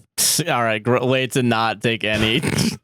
I'm just a bystander in this one. I'm your mother. I'm not your family, actually. Yeah, in this one. I'm not related to you now that there's a conflict with you and a person that I love. Later on, when I need something from you, though, I will be your mom. Yeah, don't worry. I am your mother, and you have to listen to me. He stayed till maybe 10:30 to 11 p.m. and left. My stepdad didn't say anything while he was there, but he emotionally imploded after he left. What? He said that it's wrong to have guys over this late and to be in my room with them alone. What? He said that we don't stand for these things in our house. Our house? In the middle of the street? I'm sorry. Do the rest of the show yourself. I need that's exactly what I wanted to happen. Yay. Okay, all right, sorry. How the fuck are we at 3 hours? How did that happen? I got your ass, bro. Oh God! I told him that sorry. Oh man, I responded to him that he can stand for whatever he wants in his house, maybe even in a hypothetical our house in the middle of the street, but he can't tell me what to do in my house. I told him that the days of him making unsolicited comments at me need to end. On top of that, I told him that from here on out, I'm charging $400 a month rent with a month-to-month agreement. On top of that, if he continues to make comments, this agreement is over and he'll be out of the house as soon as I am able to make it happen. My mom was upset at first about it, but I was able to calm her down. First, I told her that she told me that it was up to us how to solve this dispute. Yeah, and I chose my way. Yeah, and this is how I've decided to solve it. Yeah. Secondly, I told her that he's been staying a while and starting to charge rent would make my life a bit easier for as long as he stays. She was a bit more amenable to that second point. Stepdad is just overall quite pissy. He hasn't told my mom or I his thoughts on the arrangement since he yelled at me about it the night of our big argument, but he is just generally ignoring me when he can. Also want to talk about the talk comment. Not the asshole. I think your boyfriend needs to come over a lot more. I think you need to assert your dominance over your home each and every day. If they get too comfortable, they won't be incentivized to get their own place. You know, yeah, I agree with that, actually.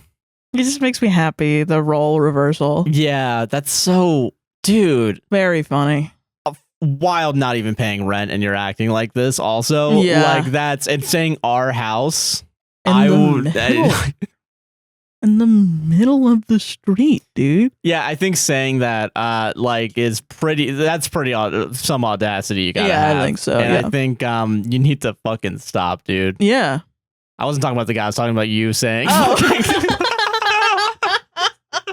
I realized halfway through. Oh, this counts for both things that occurred. Yeah. I just decided to move past Two bird, one stone. You know. That was a good moment. Yeah. Oh, yeah, no, you're not the asshole. I think respect is fucking earned, man. You gotta earn respect. Yeah, dude. All right. And if you're gonna be disrespectful, you're not gonna get respect. And I will threaten to kick your ass out of my fucking house. I will say that if you're a person that is like, kids shouldn't be entitled to live with their parents past 18. You have to be morally consistent. Yeah, you do, actually. You do, and I know your ass isn't gonna want to do it. But you have to say, well, that includes when the parents want to move back in. Yeah, if an 18-year-old is a failure for not immediately having a job and a house and a mortgage and whatever, a 55-year-old is a failure for not having 1, 2 bitches. And having to go to live in there, yeah. So, yeah, but they're not gonna be, yeah. They won't. Yeah. Oh, man. Also, just, the OP is 27. Wow. Can you imagine? You're not allowed to have a boyfriend over at 10:30 to 11 p.m. at night. I'm 27 years old, father. I love getting hit from the back. Yeah, and I'm going to keep getting hit from the back. Getting hit from the back. I can do it on that couch you're sitting. I've done it. I've done it on that couch. It's been everywhere in this fucking house. This is my house. Yeah. I fuck everywhere, bro. All right. Yeah. Because it's my house. Yeah. You don't dictate where I fucking don't fuck. I dictate. Dictate. How's that dick taste? Yeah, say that to your stepdad. I'm fucking on fire today. Yeah, you are. I'm gonna move on before you catch the whole house on fire. Yeah. Oh Lord. You ever just pat yourself on the back because you're good at podcasting? Good at creating viral moments? Yeah, dude. That's yeah. Okay. Oh yeah, this is a good parent. Let's switch it up. Now we'll go back to assholes. Hell yeah. Let's go. Am I the asshole for sending my son money without asking my husband first? Okay. I have been with my husband for over a decade and married for 5 years. I have children from a prior relationship and they were teenagers when my husband and I got together, so it's definitely more of a, quote, mom's husband situation than a stepdad one. Right, I understand. I manage the household finances. We have a shared checking and savings, but we each have accounts individually as well. I earn more than 4 times what he does, so most of the funds in our joint account are contributed by me because of our contributions are scaled based on income. All right. My eldest recently had some employment changes and didn't have medical insurance for a few months. During that time, I helped pay for his therapy from my individual savings. He also needed some medical treatment and just received a bill for over $1,000. Oh my God. Christ, man. That sucks. He's just getting back on his feet after finding a new job, so when he told me about the bill, I offered to cover it. Aw. While we were on the phone Thursday, I scheduled a transfer to him. I intended to pay this from my individual savings accounts, but needed more money from my account at a different FI to complete it. Financial institution, I think is what FI. Yeah. I initiated that transfer and the funds will be in Monday, so I transferred $700 from our joint savings account to complete the payment to my son. When I finished my phone call, I told my husband about my son Bill and that I've borrowed money from our savings and that the $700 will be deposited back on Monday from my other savings. Okay. He immediately became angry, saying that I should have checked with him first, that I shouldn't be sending my son money without talking to him first. I disagreed, stating that, number one, if I have no obligation to discuss how I spend my personal money, number two, I will always help my children if I have the means to, and number three, that it was only 2 business days before my money would replace our money. Right. He's still pissed and thinks he should have had a say, but I truly don't think I did anything wrong. Am I the asshole for not asking him before sending him the money? Edit to answer some recurring questions. 1, he is not angry that I borrowed from the joint account. The account has several $1,000s in it and is not relied on to make ends meet. It is our emergency fund. Oh. He's angry that I did not discuss sending my son more money with him before offering. Oh. 2, he has no children of his own. 3, I accept that it was an inconsiderate of me not to ask before doing. This was a one-off situation. I need to never borrow money from the joint account. Okay. I only did so because our primary financial institution has Zelle and the financial institution where my individual savings does not. Okay. My issue is that I don't think that I need to discuss sending my son money with him as he does. Yeah, okay. Yeah. That was my only thing was like, because it's your joint savings, you're both on the account. If I went to my joint savings account and you had taken out $700, I think it's understandable that anyone would be like, what the fuck? Why didn't you tell me? Yeah. I think that's the only thing. But I get that it's like I want to send my son money.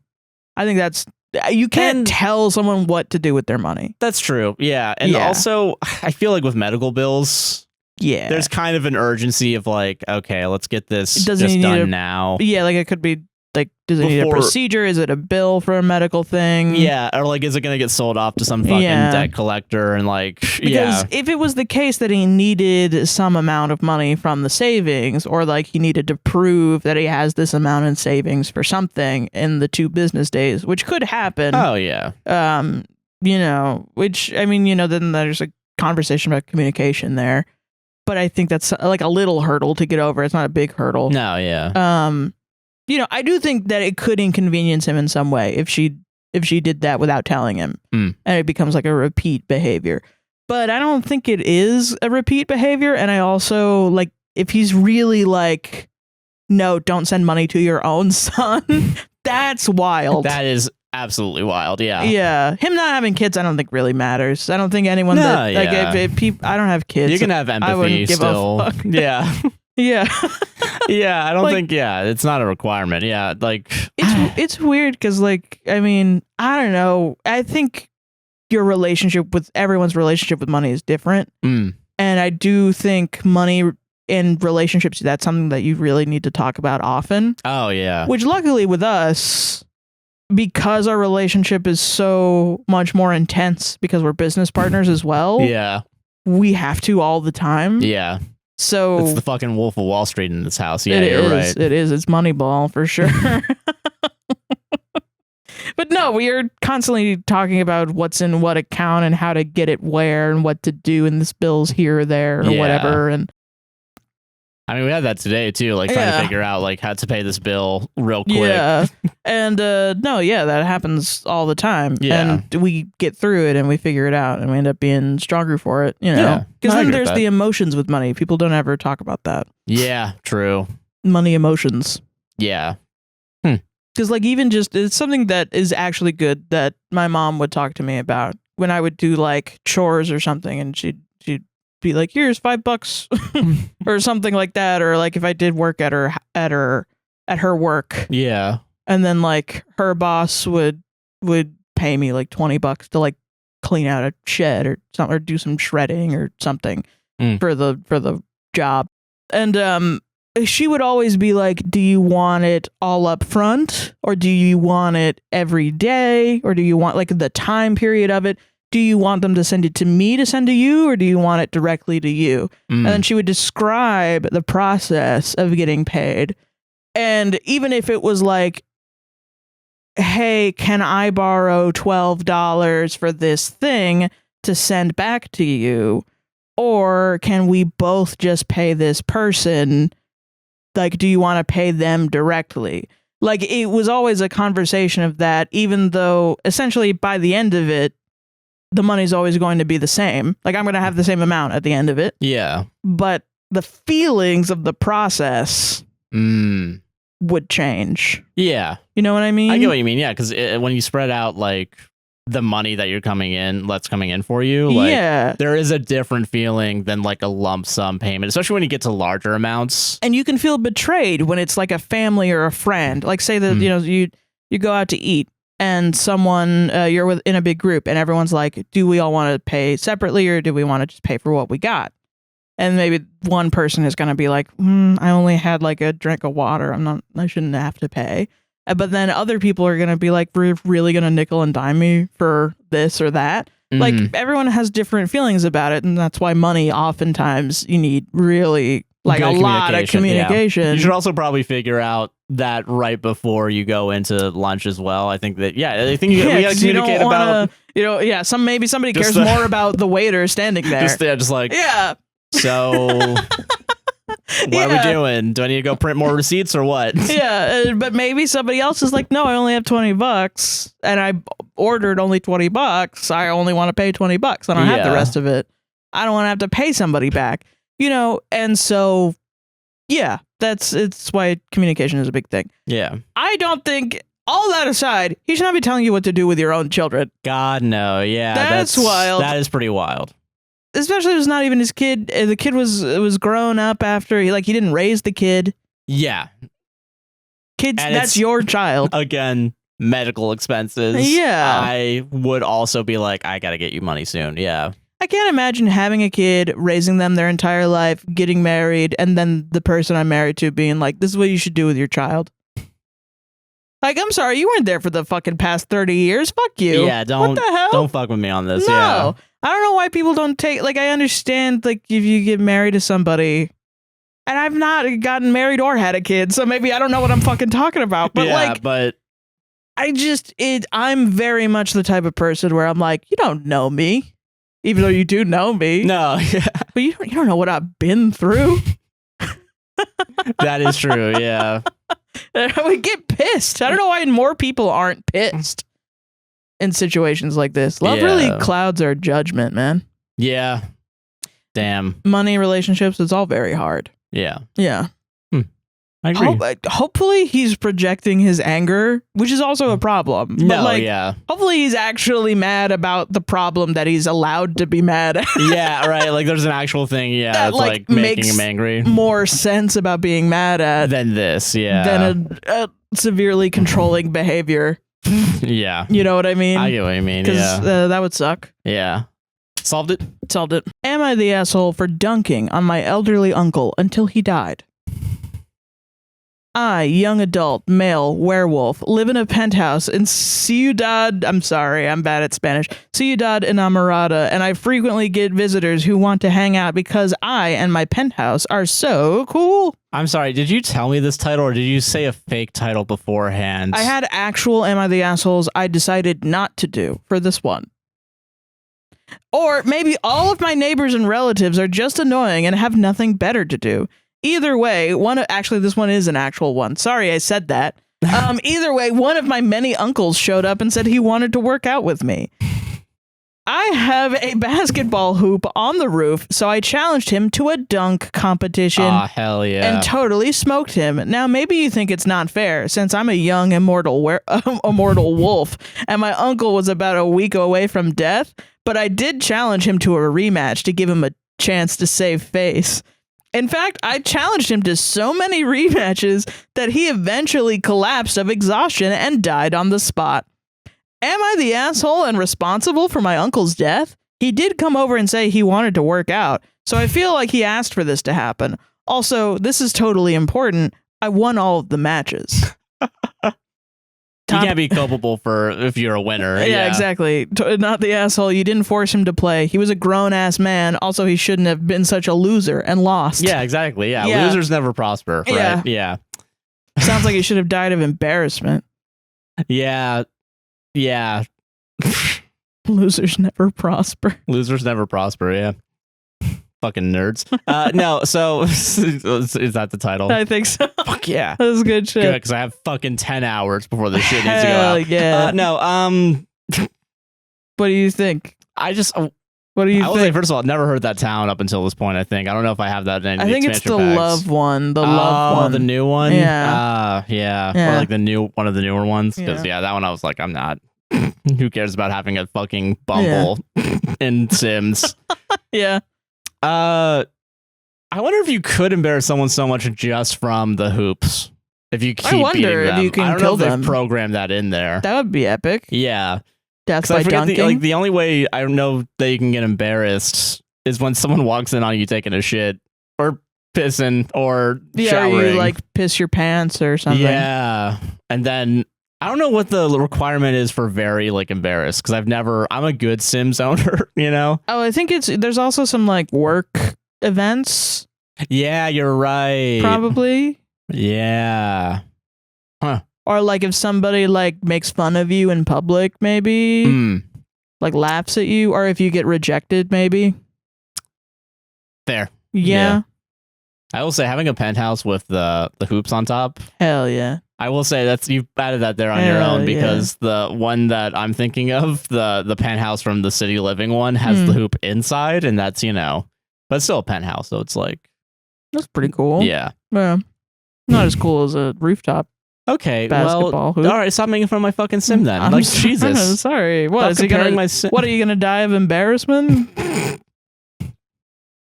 Saying my joke again? Yeah, just keep saying. In No, I the think middle of the street. you're really enjoying the swivel of It's the desk chair. I like it. I'm glad you like it. Yeah, I gotta get myself a swivel chair now too. You should. Yeah. This is from IKEA. It's just like $40. So yeah, you think I got $40 right now? that's true. Fucking Spectrum's calling. They want their money back. All right. Okay, about the internet. Jeez. All right. If we pull this off, It's gonna be fucking kind of cool. It's gonna be a good story to tell. Yeah. Yeah. Fuck yeah. Okay. All right. Okay. Reddit. 2 more stories from me. We got this. All right. We got this. Everyone shut up. Everybody shut up. I'm gonna do this, okay? Jesus Christ. Wait, where the fuck? Oh, okay, this one. All right. Am I the asshole for not comforting my boyfriend after he didn't like my cooking? Why would you need to comfort him? I don't know. He's that upset? Yeah. Oh my god, okay. What did you do? Fucking gave he has a peanut allergy and she made a PB&J. So she killed him. Yeah. Am I the asshole I won't cremate my now dead boyfriend? I won't bring my cremated boyfriend along on a I dunked on my boyfriend too much and he fucking died and I don't want to take his ashes with me on vacation. Am I the asshole? Yeah, also, I'm an immortal werewolf.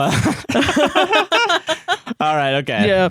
Earlier in the day, I told my boyfriend that I was going to make mapo tofu, a dish he's never had before. It is one I like a lot. He told me he's never had tofu before, so I was excited for him to try it. Since we have different cultures and different tastes, I told him ahead of time that if he didn't end up liking it, he can order out. Not that it matters much, but he's white and I'm Asian. Okay.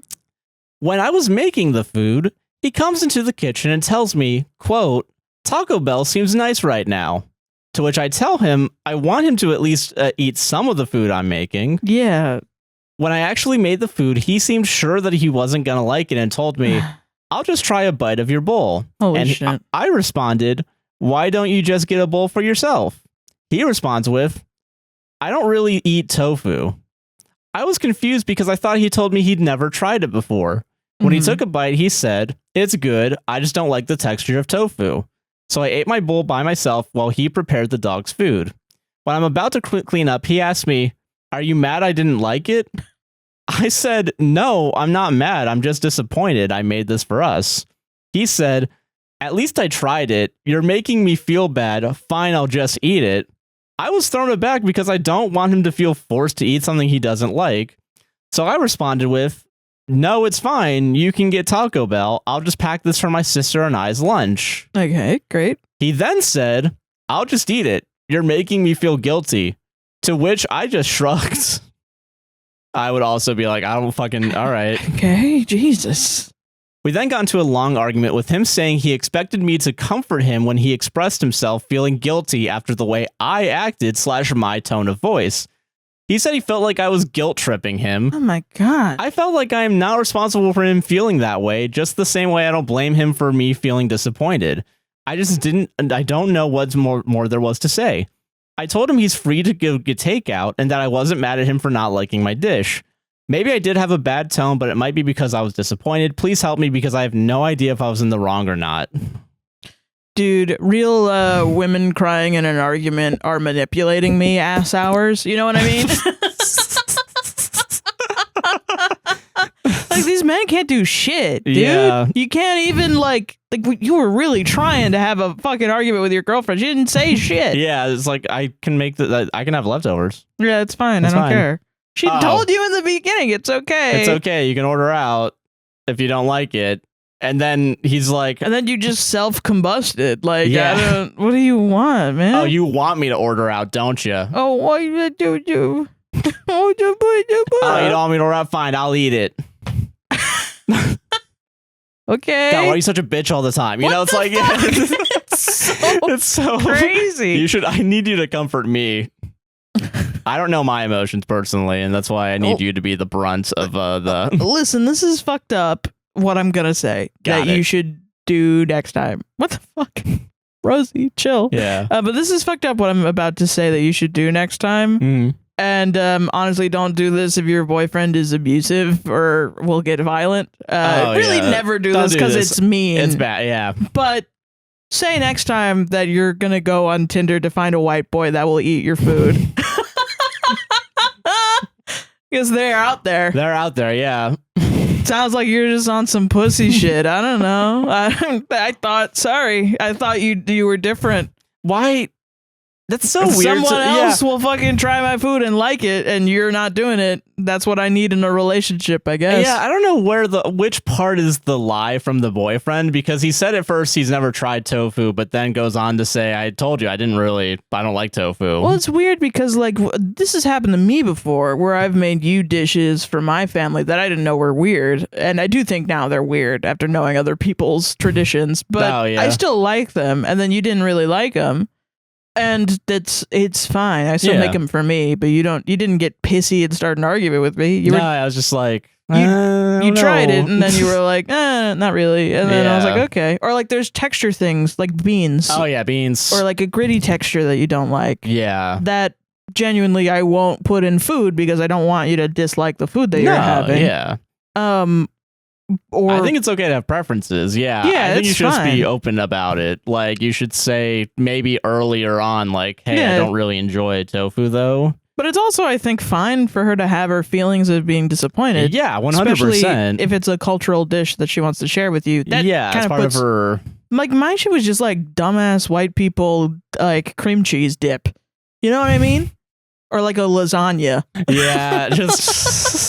Yeah, if it's like a dish that you grew up with that you just want to share with your partner, I think it's fine for them as long as they don't have like an allergy or something. They should try it a little bit at least before they decide to do something else. Yeah. That was rude of him, and it was like a faux pas for him to be like, I'm gonna order Taco Bell. It also sounded like he was saying it like he wants you to have Taco Bell as well. Yeah. Like you want to get in on this Taco Bell order.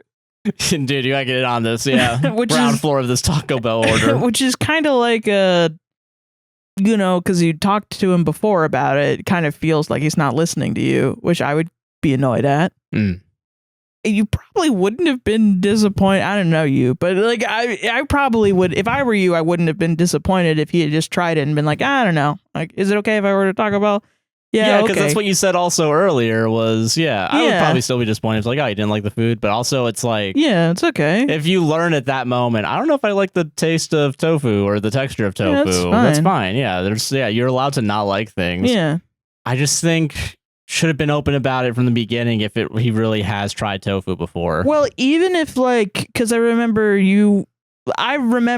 this exact thing where I thought you didn't have something, but you had it before, you just didn't like it.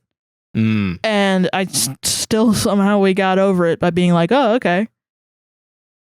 You know what I mean? Yeah. And it sounds like she tried to do that, and then he just exploded for no reason because he Yeah. wanted to start an argument or something. Yeah. That's fucking weird, man. And there's something I find interesting about this behavior. It would make me feel like I can't do something new. It would make me feel like I have to do what he likes. Yeah, nothing else. For him to not get mad at me. Mm. You know what I mean? Yeah, like you have to cater to him Yeah. in order to, because you don't want to deal with the bullshit. Kind of. Well, and also because I grew up being abused, so it's like it's you know that's kind of like abusive brain, where it's like I could see that. I think this behavior isolated is bad. No, yeah, but like in a stressed person that is a one-off, it's still it's a bad look, it's a bad behavior. Yeah, that you can get over. But in an abusive, like a cycle of abuse in like a lot of instances, I would be worried that it would get controlling over other behaviors, and it would also maybe make me feel like I can't be independent in my life, which would lead to me eventually being like, I got to get out of here. You know what I mean? Yeah, I get that. Like I can see that happening down the line. And which sucks is uniquely, I think, as a woman, it just historically feeling like you don't have a voice in your relationship, I think, is like, I think as women, we historically have trauma of that that are more sensitive to that idea. You know what I mean? Yeah, I get what you mean. I don't know. Probably men too. Men should also be able to feel, express. Yeah. Yeah. Damn, man. Yeah. I don't know, I'd say not the asshole. Yeah, no, not the asshole. I think even if you were mad and you told him you were mad, I don't think you would be. No, even just because you were like level-headed doesn't necessarily mean you're not the asshole. Yeah, but also like literally him saying like you need to comfort me when I'm upset. That's crazy. That's crazy. That's an insane, like, just saying the quiet part out loud of you need to be my emotional support. In general, when you're being rude, you're not the victim. You know what I mean? Usually, yeah. Usually, yeah. I can't think of another. Yeah, it solved it. Yeah. Like, I don't know. I don't know why people don't just. I don't know. People are silly. Yeah, I agree. I agree. Am I the asshole for being hungry? Okay. All right. It's gonna go so many different ways. I, 9 male, woke up at 4:30 a.m. this morning and was so excited that I tried to wake up my mom, female 32, so she could be awake too. I climbed on her and started touching her face with my nails to wake her up because I like when she scratches me. She told me to leave her alone because, quote unquote, it's too early. Then I realized I wanted to eat early. I normally have breakfast at 6:15 to 6:30 when she's getting ready to leave for work, and started telling her I wanted food. And then she pulled the blanket over her head and ignored me? Whoa. So I went to the kitchen and started knocking things off the counter. She came into the room and asked me what the fuck my problem was. But I just wanted an early breakfast? Am I the asshole? Be nice to meow. I'm only 9. Not the asshole, but your parents should pay the pet tax. Oh, yeah. Oh, okay. Look at this asshole. Dude, that's so fucking funny, man. YTA! Yeah, you have a stake in this, Sarah, with your own 9-year-old. You got us. All I'm saying, YTA. Yeah. And you should stop knocking on the door to the podcast They have been knocking room on the door almost nonstop for the past 20 minutes. as well. They miss us so much. All right. Wait for your breakfast. Yeah. At 12. It's at 12 every day. You know when it is. Stop moving. It is really funny when the cats they decide to just knock over all the bowls. And they learned how to move like in synchronicity with each other. Yeah, they're all teaming up now. They line up with each other. And they started going into have we told them about the cats getting up on the counter in the kitchen and knocking over the treat box? Yeah, that happened. They never even had it. They never had it. It's not even open, but they've learned that that's treats. What? We were gone for no, that was overnight. That was overnight. Yeah, that was overnight. So what, 8 hours? Also, it was before we went to bed that fell. So that was like 2 hours. Because we heard it, and I walked outside and I looked in the living room and I don't know what's different about this. So they were 2 hours after being fed. And they were like, give me treats, bitch. And they knocked that shit over trying to open it. Which I thought it was Jack, because Jack will do that where he's very sneaky, where he'll get up to stuff and he'll try to open it. I think it was Rosie. I think it was Misty, because she got up on the counter a couple days later. Oh shit! Yeah, because she does just go in the kitchen and start meowing. She does, because she's the only one that knows about the tuna. How I used to give them tuna. Yeah, with the tuna casserole that I used to make. I think Jack does too, but he never liked it. Yeah, and Jack's not a big fan of wet food. So yeah, Jesus though, man. Yeah. That's crazy. Missy did that. Anyway, yeah, you're the asshole. I think you should be patient. Yeah, you should be patient. Dude, I will say though. Everyone show this to your fucking cats. Be patient for your dinner and respect your parents. Well, let me translate that. Meow, meow, meow. Meow, meow, meow. Solved it. Solved it. Or meow, meow. 9 years old? Too old. Too old to be acting this way. Yeah, that's kitten behavior. This guy sounds fucking exhausting. He's acting like a child. That's from the last story, but you can use that on that. Okay, here we go. Final story. Yeah. Simple one. Yay. Let's fucking go, dude. Let's fucking go. Am I the asshole for not doing my brother's laundry? Simple. Simple? Yeah. Simple. I am 23 years old, and I live with my mother and my 33-year-old brother. I do my own laundry while my mom does hers and my brother's. I'm going to do a real quick, I'm going to get in on the ground floor of this real quick. NTA. Yeah. You're right. You're right. Yeah. My That's brother. so correct. I don't know. I don't know. Yeah, okay. Sorry. Yeah. My mom has been in the hospital for the past week due to recent medical issues, so she hasn't been home to do my older brother's laundry. How fucking dare her? Yeah, she needs to fucking pull herself up by the bootstraps. Yeah. Well, no excuse. No excuse. For doing your 33-year-old brother's chores. Yeah. While visiting her at the hospital earlier today, she gave me a list of very specific instructions to follow for doing my brother's laundry. I was a little caught off guard because why would she be giving me that information instead of my brother? What's the gender of OP? Not given. Okay. Not given. All right. It seems to me that she expects me to do my brother's laundry for him now that she isn't able to, instead of my brother just doing it himself.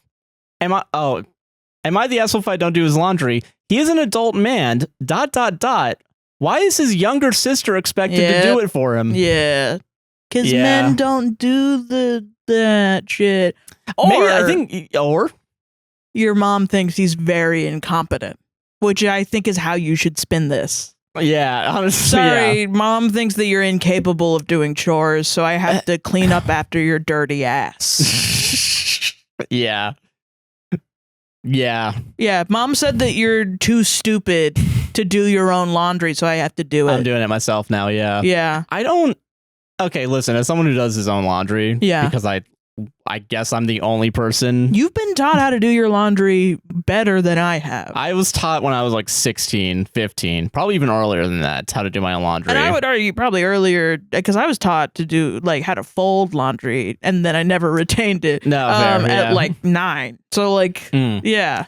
But I was a single mom. I will say, and listen, I love all my family, but like sometimes I remember when my sisters would say, yeah, I do my husband's laundry, and I'm kind of like, I mean, if it works for them, fine. Sometimes it's a labor of love, and it's just nice to do. Like, you do the dishes most of the time, because I hate doing the dishes. Yeah. But I'll do the dishes still sometimes. No, yeah. Like, I will say none of your, as far as I know, and if they are this way, I'm going to beat them up, but none of your brothers-in-law really say, like, women do laundry. Yeah, I don't think they act like that. No, I don't think so either. But it is like, why don't, I mean, it's another one of the things where we give the women the quote unquote ladies chores, and like men don't need to know how to do this, when in like is it not like just good to know things? Like, I was gonna say manly, but like I don't think that's just a man thing. It shouldn't be. I think because my dad knew how to do it. Like, my dad made his bed and like knew how to cook and like did all this shit because you needed to know it when you were in the Coast Guard. Yeah.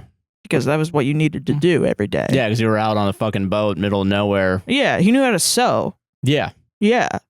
And like learned macrame as a hobby because he didn't have anything else to fucking do. Yeah. Because there were no Nintendo Switches back then. What? I know. Can you imagine being on a boat? doing nothing but transporting a bunch of oil back and forth with no Animal Crossing. Yeah, that would be insane. I wouldn't be okay. I think about it all the time. No, I'm joking. But yeah. Yeah. Yeah, man. It's like that used to be a manly thing, and now these motherfuckers can't do shit.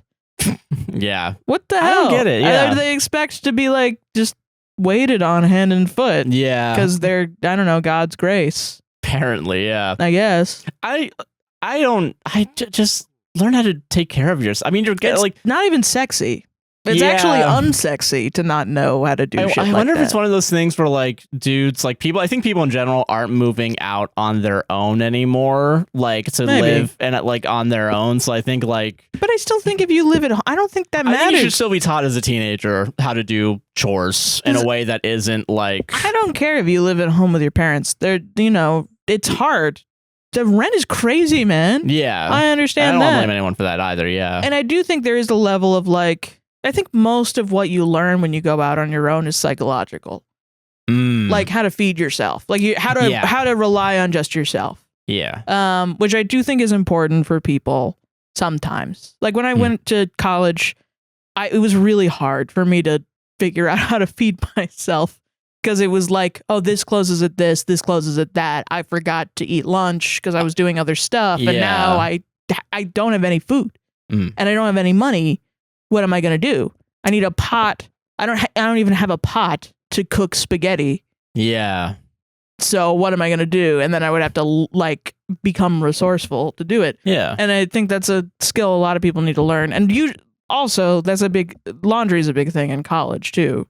Learning how to use the laundry machines, learning how to go to a laundromat even, because then people grow up with machines in their house.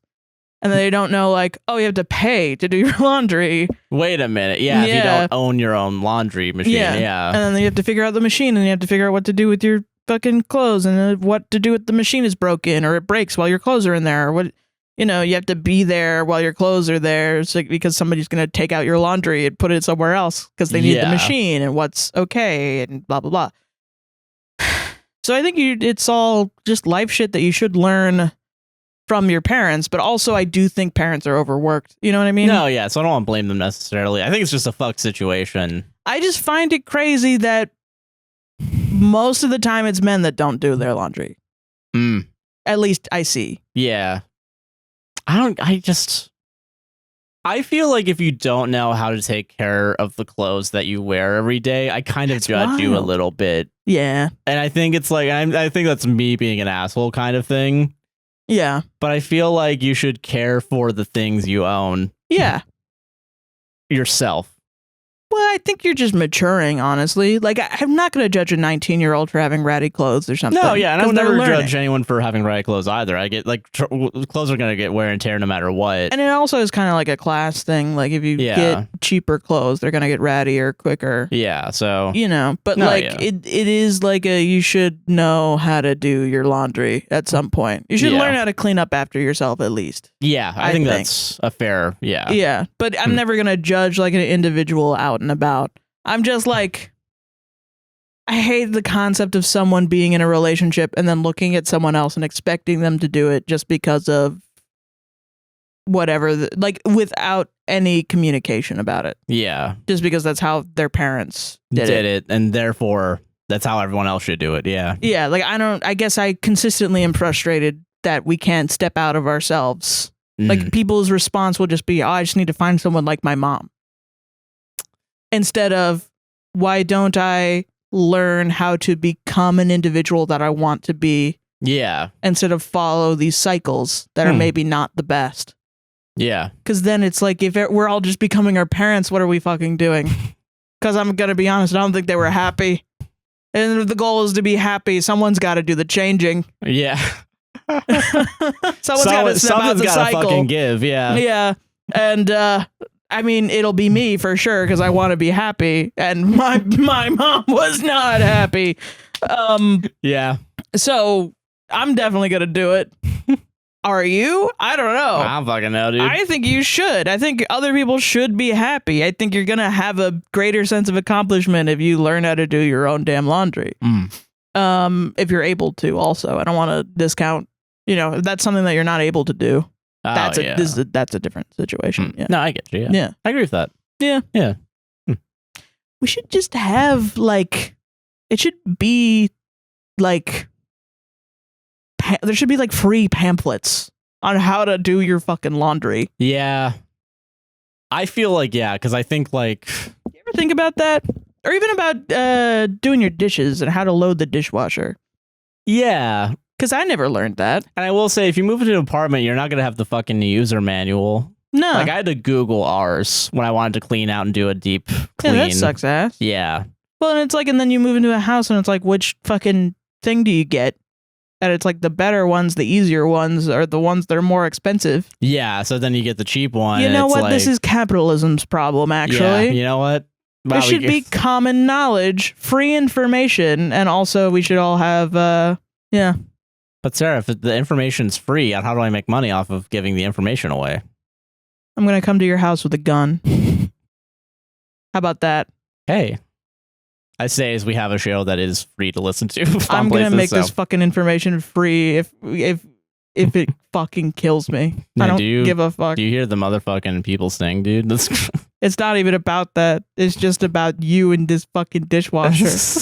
That's all it fucking... This is an interpersonal conflict. Fair. Okay, fair. You good? Yeah. Solved it? Solved it. That's our show. It's weird. We almost fell into conservative thinking traps there, I think. Yeah, I think so too. Yeah, that could have been bad. Could have been. Could have been. It was bad. Probably for people that didn't listen to the full thing, where we rescind all of our conservative I cycle. rescind, yeah. That's our show. Sarah's currently fixing her mic, so I'll do my plugs first. I am a guy nicknamed JC on Twitch, Joshua Chinland on most things. Support by Prime Subbing. If you got that sweet Prime sub, get rid of that Amazon money. Yeah. Fucking, we have all of our socials for the podcast. APWSTR on TikTok. A podcast will save this on Instagram. APWSTR Productions on YouTube. And a podcast saves relationship on all podcasting platforms. Yeah. And Sarah, what plugs do you have today? Follow me at That's So Herein, THATSOHEERON on Twitter, Tumblr, Instagram. That's THATSOHEERON. Nice. And also mutual aid links down below. Yep. Palestine, Congo, Sudan, Lebanon. Red cards for teaching people their rights when ICE comes to the door. Fucking what else? Other stuff. Wildfires, hurricanes, all that shit. Yeah, so that'll be in our link tree. We also have the ways to support the podcast after you support the mutual aid links. We have a Patreon, Buy Me a Coffee, those websites /APWSTR. Yeah. We also have a Venmo if you want to send us tips directly. New merch. We also have new merch. All the proceeds are currently going to PCRF, as well as to the artists that made it, because they deserve to be compensated. At Midgellyfish on Tumblr. Yes. Gremlin Hours. It's good shit. And I also have my... Oh, shit. Where did I put it? You put it on the fucking chair. You put it on the fucking chair. You put it on the over there. I would have worn mine, but it has a back thing, and you wouldn't be able to see it during the show. So... Yeah, it says we're so back. And we're so back. It's really good. So yeah, go check it out. Links are down in the description. I don't think there's anything else right now to support. Patreon, you also get the free, you get, ad-free releases, early releases when we're able to do it, exclusive content, access to our Discord. Yeah, which is good. We're doing a book club. We're reading Mort by Terry Pratchett this and we're going to be talking about it this upcoming week, yeah. So... our coffee is gone. Straight River Coffee closed down. Sadly, it is gone. We forgot to take it off the thing, but it's more of a memoriam for this. Yeah, in memoriam, Straight River Coffee, so... Yeah. R.I.P. R.I.P. Yeah. Props to them, man. Props to them. Yeah. I think that's everything. Yeah. Oh, Throne, if you want to help support, get us equipment as well Cameo. as Cameo. Yeah, if you want us to, if you want your nice little message for someone on their birthday. Yeah. We have it all. That's all linked down in the description and the link tree. Have a great time, everybody. Take it easy. Bye-bye. Bye-bye.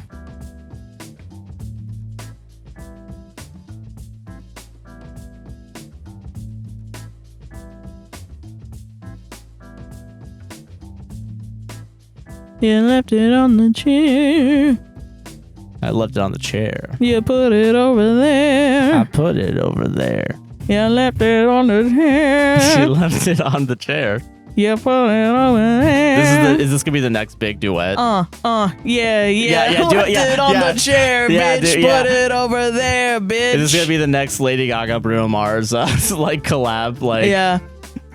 You left it on the chair, you bro. left it on the chair. Number one. Yeah. Yeah. I don't know. I don't know either. Yeah.